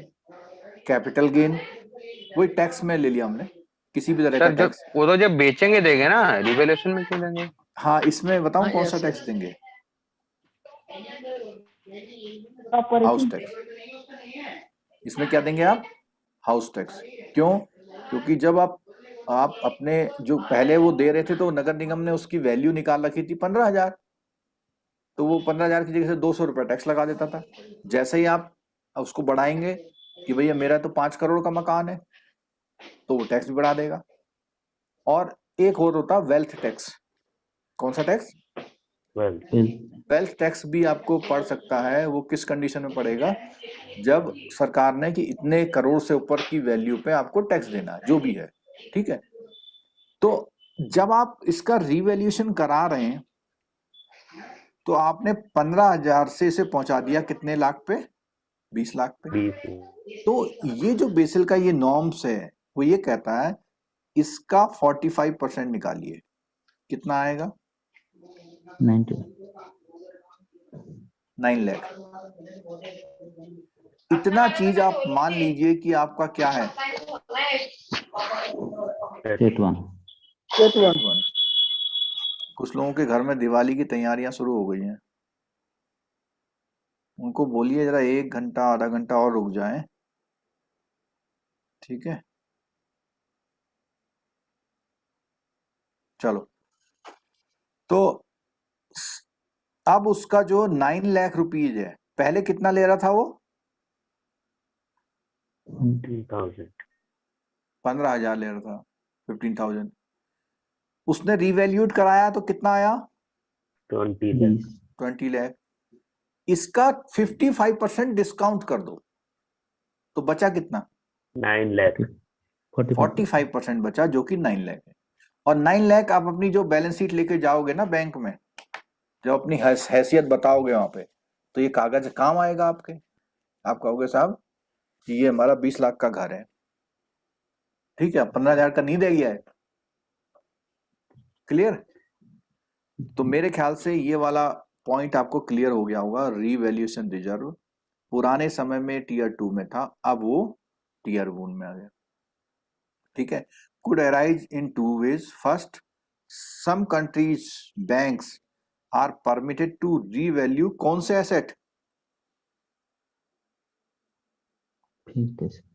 Fix asset. Normally they are own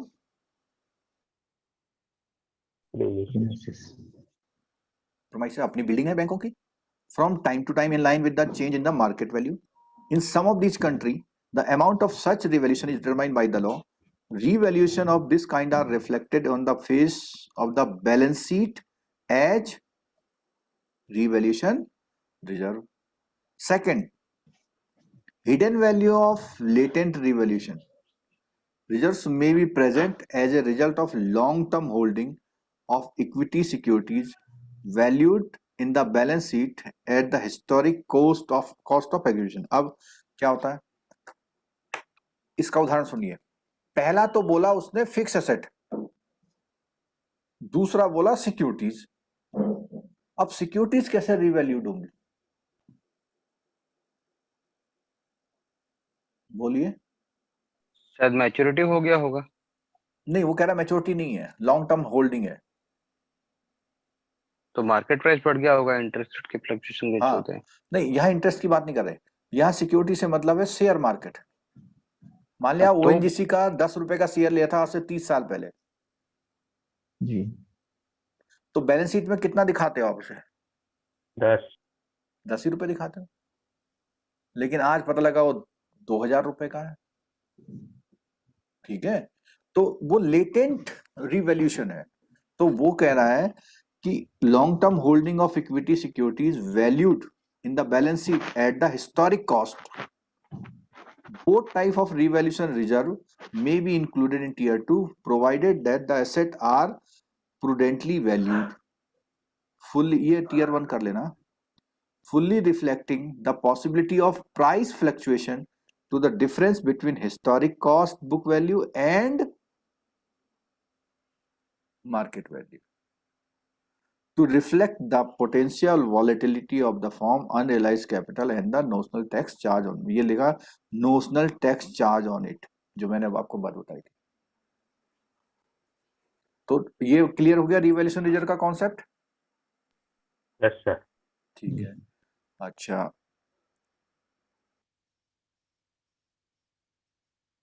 में आ गया। अब हम और चीजों की बात करते हैं, टीयर 2 के कंपोनेंट। टीयर 2 में हम कौन कौन सी चीजें ले सकते हैं? तो इसने कौन सा रिजर्व बोला हुआ है? Undisclosed reserves are eligible for inclusion within supplementary element provided these reserves are accepted by the supervisor. Supervisor कौन है? आरबीआई। आरबीआई, ठीक है। Such reserves consist of that part of the accumulated after tax surplus of retained profit.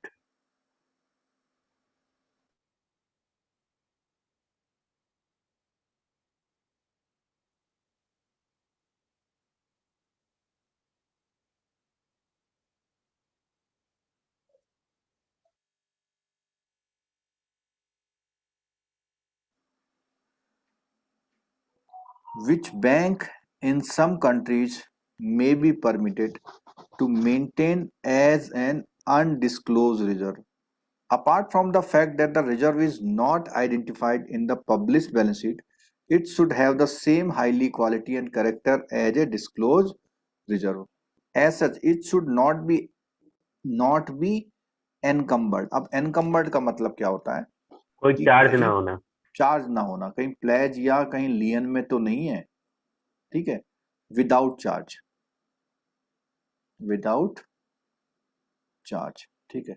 मतलब कोई भी आपके पास security है वो कहीं गिरवी नहीं होनी चाहिए। अगर गिरवी है तो वो आपकी कैपिटल नहीं मानी जाएगी, फिर वो किसकी मानी जाएगी? इसके ऊपर गिरवी रखा हुआ है, ठीक है। बाय एनी प्रोविजन और known but should be freely and immediately available to meet unforeseen, यानी कोई भी ऐसी सिक्योरिटीज, ऐसे रिजर्व जो आपको इमीडिएटली अवेलेबल होंगे अपने लॉसेस को कवर करने के लिए, वो लॉसेस को कवर करने के लिए जो रिजर्व चाहिए, उन रिजर्व्स को हम कौन सी कैपिटल में ले सकते हैं?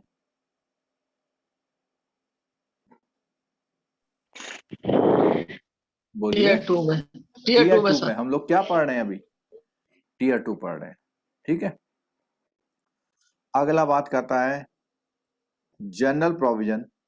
जनरल, ये आ गया वाला पॉइंट, अभी हमने ऊपर पढ़ा था कि जो हमारा प्रोविजन होता है, ये प्रोविजन या लोन लॉस रिजर्व, इसको हम बोलते हैं, जो हम एनपीए प्रोविजनिंग करते हैं ना, वो, ठीक है। इसमें क्या बोला है कि उसने बोला आप ले सकते हैं, लेकिन मैक्सिमम कितना लेंगे? 1.25। ये भी हम ऊपर पढ़ लिया हमने इस बात को, ठीक है। अगला पॉइंट हाइब्रिड। अच्छा, जो जेआईबी वाले स्टूडेंट बैठे हैं, जरा मुझे आंसर करना है, आपने आंसर ये करना है कि ये जो अभी बिल्कुल ये लाइन पढ़ी हमने, आंसर करेगा मुझे। सीआईबी वाले से तो बहुत बात करेंगे हम इसमें।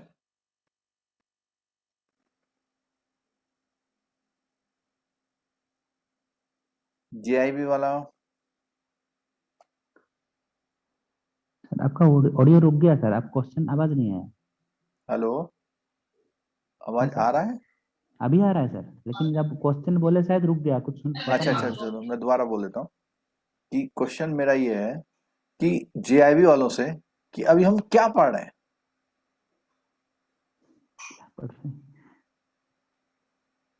बेसल के बारे में पढ़ रहे हैं ना सर?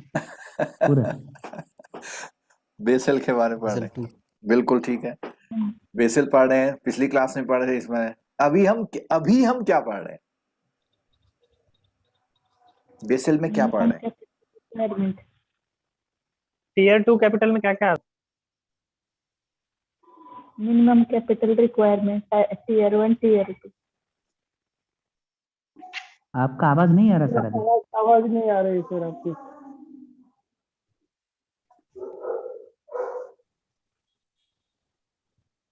टीयर 2 में कौन कौन सी चीजें ले सकते हैं सर?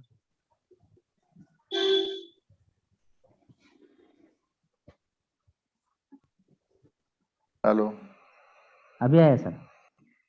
हाँ, हम पढ़ रहे हैं कि टीयर 1 में क्या क्या ले सकते हैं, टीयर 2 में क्या क्या ले सकते हैं, और ये हमें क्यों पढ़ना पड़ रहा है? क्योंकि हमें कुल मिला के अपनी कैपिटल को जोड़ के बताना है कि हमारे पास इतना कैपिटल है। बेसिल नॉर्म्स के अकॉर्डिंग हमें आरबीआई को बताना पड़ता है कि हमारे पास इतना कैपिटल है, जिसमें इतना टीयर 1 है, इस टीयर 1 में हमने ये आइटम ले रखे हैं, टीयर 2 में ये आइटम ले रखे हैं, इस तरह बताना पड़ता है। ठीक है, तो हम लोग टीयर 2 में कौन कौन सी कैपिटल आती है उसको पढ़ रहे हैं। ठीक है, अगली कैपिटल का नाम है hybrid debt equity capital instrument. Instrument से मतलब ऐसे डेट या इक्विटी के कैपिटल इंस्ट्रूमेंट जो कैपिटल के फॉर्म में इन्वेस्ट किए हुए हैं, उसको भी हम अपनी कैपिटल में ले सकते हैं, जो हम लोगों को किसी ने दिए हैं। ठीक है, किसी ने डिबेंचर में पैसा लगा रखा है तो उसको भी हम टीयर 2 में ले सकते हैं। ठीक है, अब यहाँ पे बोलता है कौन कौन से हैं। पहली बात बोला unsecured, subordinated and fully paid up. इन चीजों का होना चाहिए कि अगर हम किसी इंस्ट्रूमेंट को ले रहे हैं तो वो कैसे होना चाहिए, फुल्ली पेड अप होते हैं, पार्शियली नहीं ले सकते। Not redeemable at the initiative of the holder और without the prior consent of the supervisory. यानी जो आपने रखे हैं अपने पास, लेकिन बिना सुपरवाइजरी अथॉरिटी के आप उसको रिडीम ना कर पाए। ठीक है, available to participate in losses without the bank being obliged to cease trading. यानी अगर बैंक को लॉस हो रहा है तो लॉस को रिकवर करने के लिए उसको उसके अवेलेबिलिटी रहे। ठीक है, अच्छा हम लोग कैपिटल रखते क्यों, एक आंसर चाहिए मुझे सबसे। रिस्क को मिटिगेट करना। ये तो टेक्निकल आंसर हो गया। नहीं, अनफोर्सिन केसेस में अगर मान लो कुछ टर्मोइल आए तो वहां पे कैपिटल काम आएगा ये लाइन लिखी बैंक को हुई है, एब्जॉर्ब करने में।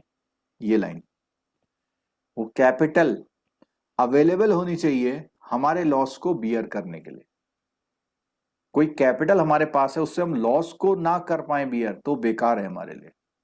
ठीक है, ऑल्दो द कैपिटल इंस्ट्रूमेंट में कैरी एन ऑब्लिगेशन टू पे interest that can not permanently be reduced और वेव्ड। यानी उसमें कुछ ऐसा नहीं होना चाहिए कि कोई इंटरेस्ट वगैरह है उसको हम वेव कर दें, मतलब जो भी चीज है हमको पूरी मिलनी है उसकी, ऐसी चीज लेनी है। It should allow service obligation to be deferred where the profitability of the bank would not support payment. तो ये पॉइंट्स थे हमारे कौन सी कैपिटल के, टीयर 2 के। अच्छा, एक लाइन देखिए, ये पूरा पैराग्राफ खत्म कर दिया है। उसका रीजन मैंने कई बार बताया कि जो सबऑर्डिनेटेड टर्म डेब्ट टाइप के इंस्ट्रूमेंट है इंडिया में प्रैक्टिस नहीं होते हैं। ठीक है, अच्छा डेट इंस्ट्रूमेंट की बात आई कुछ, उसमें बोला इंक्लूड्स कन्वेंशनल, और ये वर्ड तो हमेशा है, कौन सा वाला, अनसिक्योर्ड होना चाहिए। ठीक है, include conventional unsecured subordinated debt capital instrument within a minimum original fixed term of maturity of over 5 year and limited life redeemable preferences share। तो यानी वो preferences share की बात कर रहा है। During the last 5 year to maturity the borrowing will be subject to the progressive discount as laid down by the Basel norms by। तो ऐसे इंस्ट्रूमेंट को भी हम लोग कौन सी टीयर में ले सकते हैं, टीयर 2। टीयर 3 का बिल्कुल क्लॉज क्या कर दिया गया है, यहाँ से हटा दिया गया। मैंने आपको क्लास में अपनी बता दिया था कि टीयर 3 का जो क्लॉज है वो हटा दिया है। ठीक है, तो ये हमारा जो इसके टीयर के जो कैपिटल के स्ट्रक्चर थे वो भी यहाँ पर क्लियर हो गए। ठीक है, अच्छा अब हमारा सेकंड पिलर क्या था, क्या था second pillar? Supervisory review process. तो इसमें क्या बोलता है? This section discusses the key principle of supervisory review, risk management guidance and supervisory transparency and accountability produced by the committee with respect to the banking risk. तो supervisory जो supervisor बना रखे हैं वो ट्रांसपेरेंसी से काम करें, उनकी अकाउंटेबिलिटी फिक्स हो, इन सब रिलेशन में, ठीक है।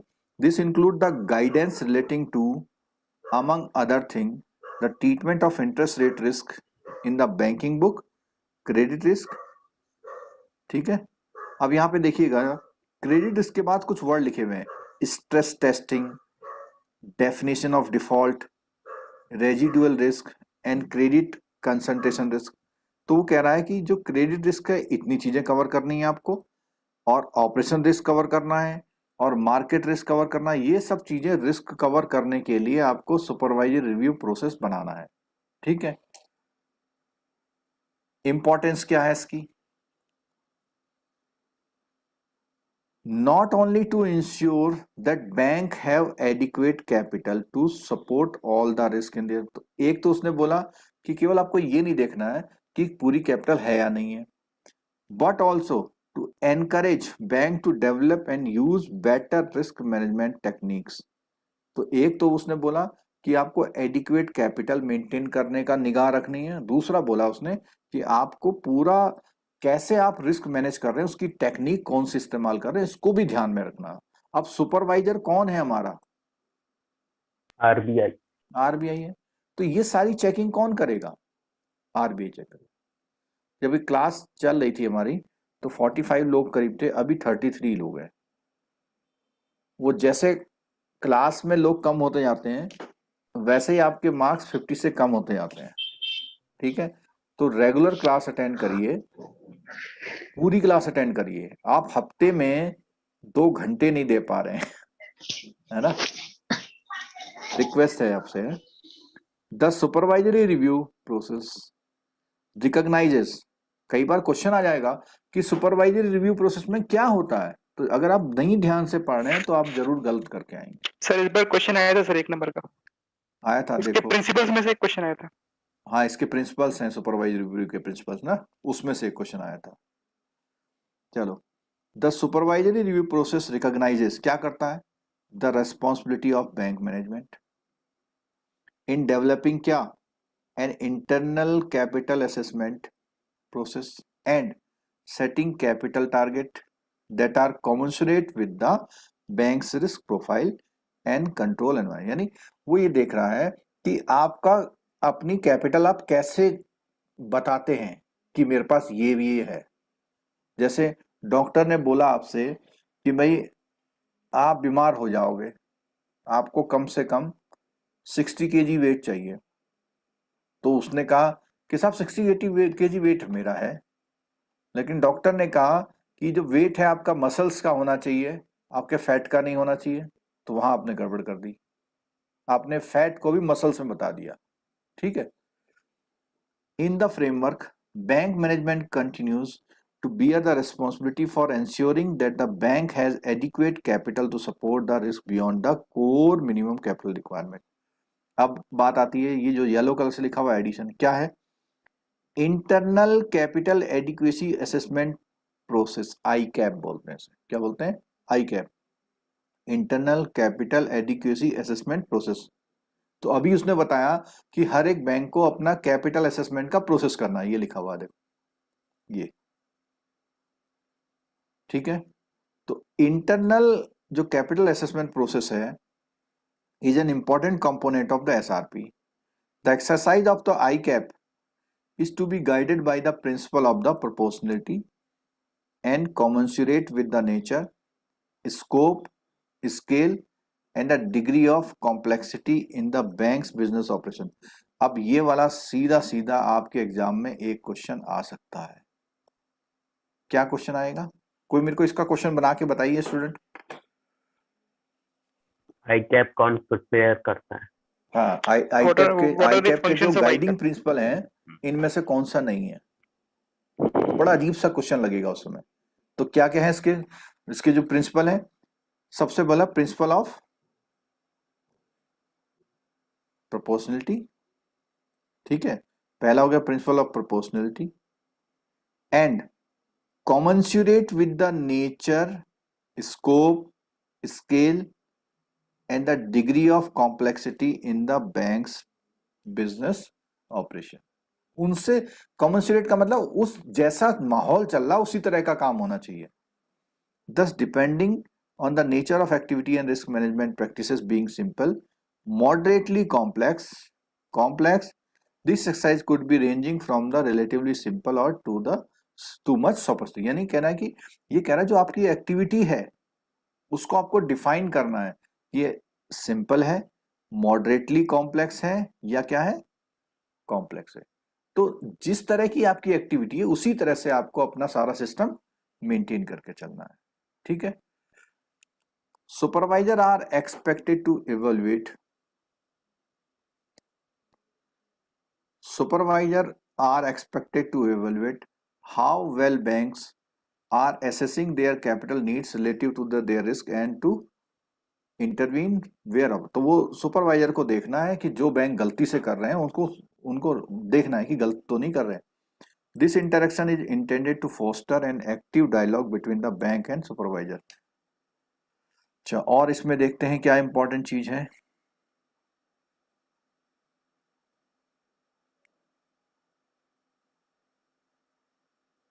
एक पॉइंट है, there are 3 main areas that might be particularly suited to treatment under pillar 2।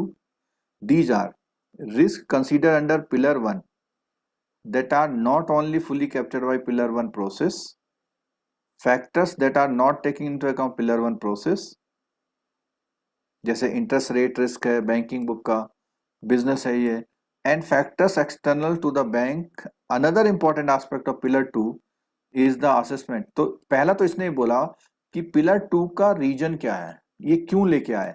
उसने कहा जो पिलर 1 में कुछ चीजें छूट गई, मैं इसको ग्रीन कलर से बॉक्स कर रहा हूं, factors that are not taken into consideration. कौन सा, पिलर 1। कह रहा जो पिलर 1 में जो चीज छूट गई है उसको पिलर 2 से कवर करना, एक कारण ये है। दूसरा बोलता है another important aspect pillar 2 is the assessment of compliance with the minimum standard and disclosure requirement of the more advanced method in pillar 1 in particular to IRB framework। IRB framework से मतलब क्या है, इंटरनल रेटिंग बेस्ड अप्रोच। उस framework से आपको credit risk निकालने के लिए and the advance measurement approach for operation risk.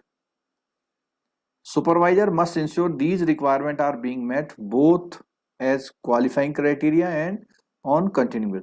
तो अभी इसने बोला, इस पॉइंट को जरा सुनिएगा। हमने अभी अप्रोचेस पढ़ी थी, अप्रोचेस में हम क्रेडिट रिस्क कौन से अप्रोच से निकाल लें, basic indicator credit risk standardised approach से निकाल लें, ठीक है। तो वो कह रहा है कि उसको कहां पे लेके जाना है, आपको IRB पे लेके जाना, ठीक है। हम ऑपरेशनल रिस्क किससे निकाल लें, बेसिक इंडिकेटर अप्रोच। उसको कहां लेके जाना है,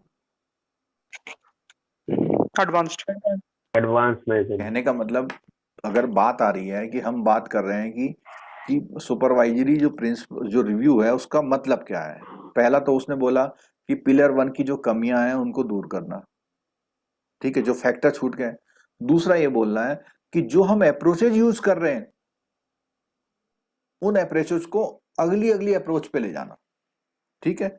अब एक क्वेश्चन जो आप बता रहे हैं कि क्वेश्चन आया था कि सुपरवाइजरी रिव्यू के 4 की प्रिंसिपल क्या है, सुपरवाइजरी रिव्यू के 4 की प्रिंसिपल क्या है। तो क्या प्रिंसिपल है इसमें, द कमेटी हैज आइडेंटिफाई 4 की प्रिंसिपल।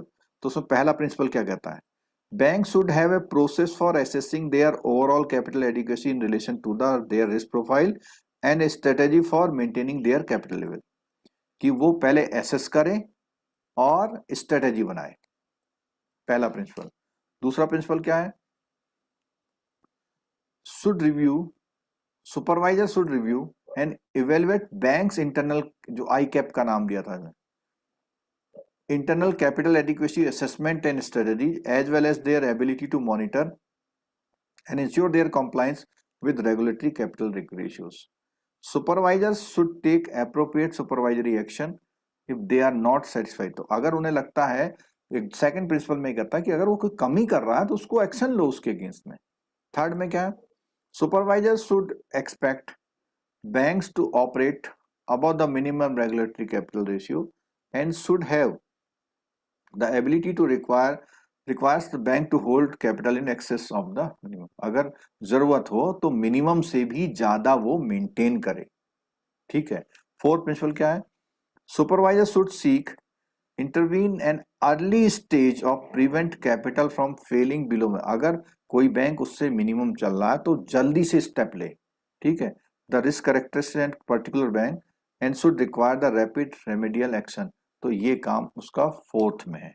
ठीक है. अगला क्या है, the specific addressed under supervisory process. और क्या है इसमें, has identify a number of important issue that banks and supervisor should particularly focus on the while carrying out the supervisory process. These issue include some key risk which are not directly address in pillar 1. ये भी हमने ऊपर ही बात करी. Pillar 1 में जो चीज छूट रही है वो पिलर 2 से करनी है. Important assessment that supervisors should make to ensure the proper functioning of the certain aspect of. तो उन चीजों का प्रॉपर फंक्शन करने के लिए. तीसरा पिलर, आज की क्लास का लास्ट बात चल रही है. तीसरा पिलर क्या है, तीसरा पिलर को हम लोग क्या नाम दिया हमने, मार्केट डिसिप्लिन. Market discipline. तो उसमें डिस्क्लोजर रिक्वायरमेंट. तो मार्केट डिसिप्लिन को कैसे मेंटेन कर सकते हैं हम लोग, कैसे मेंटेन कर सकते हैं, अगर हम हर बैंक से प्रॉपरली क्या मांगेंगे, डिस्क्लोजर, कि भाई बताओ क्या क्या चीज तुम्हारे पास है, डिस्क्लोज करना, रिटर्न. तो इसमें बेसिकली क्या है कि जितनी रिटर्न्स हैं वो सब समय पर देना. बहुत सारे फॉर्म्स हैं उसके. गाइडिंग प्रिंसिपल क्या इसके पीछे रोल है, तो उसने बोला पिलर थ्रू में market discipline is to complement the minimum capital requirement pillar 1 and the super. यानी वो इन दोनों को, पिलर 1 को भी पिलर 2 को भी देख रहा है. कौन देख रहा है, आरबीआई. पिलर 3. हम आरबीआई देख रहे हैं, लेकिन पिलर 3 का पर्पज क्या है कि पिलर 1 और पिलर 2 में जो भी वो काम कर रहे हैं वो सामने आए. और वो काम कैसे आएगा सामने, जब आप रिटर्न्स देंगे. ठीक है. The committee aims to encourage market discipline by developing a set of disclosure requirement which will allow market participant to access key pieces of information. तो इसको, तो उसने बोला कि जो भी डिस्क्लोजर है उसकी सारी इंफॉर्मेशन पहुंचे, scope of application, capital, risk, सारी बातें उसमें आनी चाहिए. ठीक है. In principle banks disclosure should be consist with how senior management and board of director assesses the manage the risk of the bank. ये इसमें पिलर 3 में है. ठीक है. Achieving appropriate disclosure. अब एप्रोप्रिएट डिस्क्लोजर अचीविंग करने से मतलब क्या होता है, ये लाइनें आपकी बुक में हटा दी गई हैं. ये जो मैंने लाइन कर रखी है, जो जेआईबी वाले बुक वो कर रहे हैं, सीआईबी में तो ये टॉपिक फिर दोबारा से हमारा होगा. ठीक है. The committees of the option that supervisor have different power available to them to achieve the disclosure requirement. Market discipline can contribute to a safe and sound banking environment, and supervisors requires firms to operate in a safe and sound manner. Under safely and soundness grounds, supervisor could require banks to disclose information. Alternatively, supervisors have the authority to require banks to provide information regularly. तो ये चीज हमारी हो गई. तो अब जो है हम थोड़ा सा आपसे बात करते हैं. बात ये करते हैं कि जो आपका रिक्वायरमेंट है, तीनों पिलर की रिक्वायरमेंट हमने पढ़ ली. ठीक है. अब जो तीनों पिलर की रिक्वायरमेंट पढ़ी हैं वो हमने बारीकी से समझ लिया. पिलर 1 में क्या करना होता है बताइए आप लोग. कैपिटल मेंटेन करनी है. मिनिमम कैपिटल कितनी मेंटेन करनी चाहिए ये चीज बताता है. ठीक है. मिनिमम कैपिटल कितनी मेंटेन करनी चाहिए ये बताता है. ठीक है. पिलर 2 में क्या बताता है? सुपरवाइजर रिव्यू ऑब्जर्वेशन करना है। हाँ, सुपरवाइजर को ऑब्जर्वेशन करना है कि भाई क्या चीज हमको करनी है, ठीक है। किस प्रोसेस से करना है। और 3 में क्या है? Market discipline disclosure. उसमें हम ऐसे कह सकते हैं जो पिलर 1 और पिलर 2 में जो काम कर रहे थे हम, वो सही हो रहा है या नहीं हो रहा है, उस चीज को चेक करना। और वो चेक कैसे करते हैं? Report Disclosure. कैसे करते हैं? Disclosure. पैरामीटर्स पे उसका चेक करते हैं कि कैसे। ठीक है। अच्छा, जो JIB का बुक है हमारा, अभी भी उसमें काफी चीजें हैं, और CIB वालों के लिए ये सारी चीजें बहुत इंपॉर्टेंट है। अभी तो JIB का बुक कवर कर रहे हैं ना, CIB के ये एक यूनिट है, ये पूरे मॉड्यूल में कन्वर्ट हो रही, तो हर चीज बहुत ध्यान से करके चलनी है, जिससे हमारी थ्योरी ठीक रहे और न्यूमेरिकल में हमारे कॉन्सेप्ट क्लियर रहे, ठीक। तो JIB वालों के लिए जो अभी बुक में कुछ रह गया है, जिसको बेसिल 3 नाम दिया हुआ है, वो चीज अभी एक क्लास में और होगा हमारा, तब जाके पूरा होगा। और CIB वालों को तो हर बेसिल की क्लास इंपॉर्टेंट है, ठीक है। तो मैं YouTube में, तो कोई क्वेश्चन पूछना चाहता है तो ठीक है, नहीं तो मैं YouTube को बंद कर दे रहा हूँ। और YouTube वाले अगर इस ऑफर का यूज करना चाहें तो आज कर सकते हैं। 25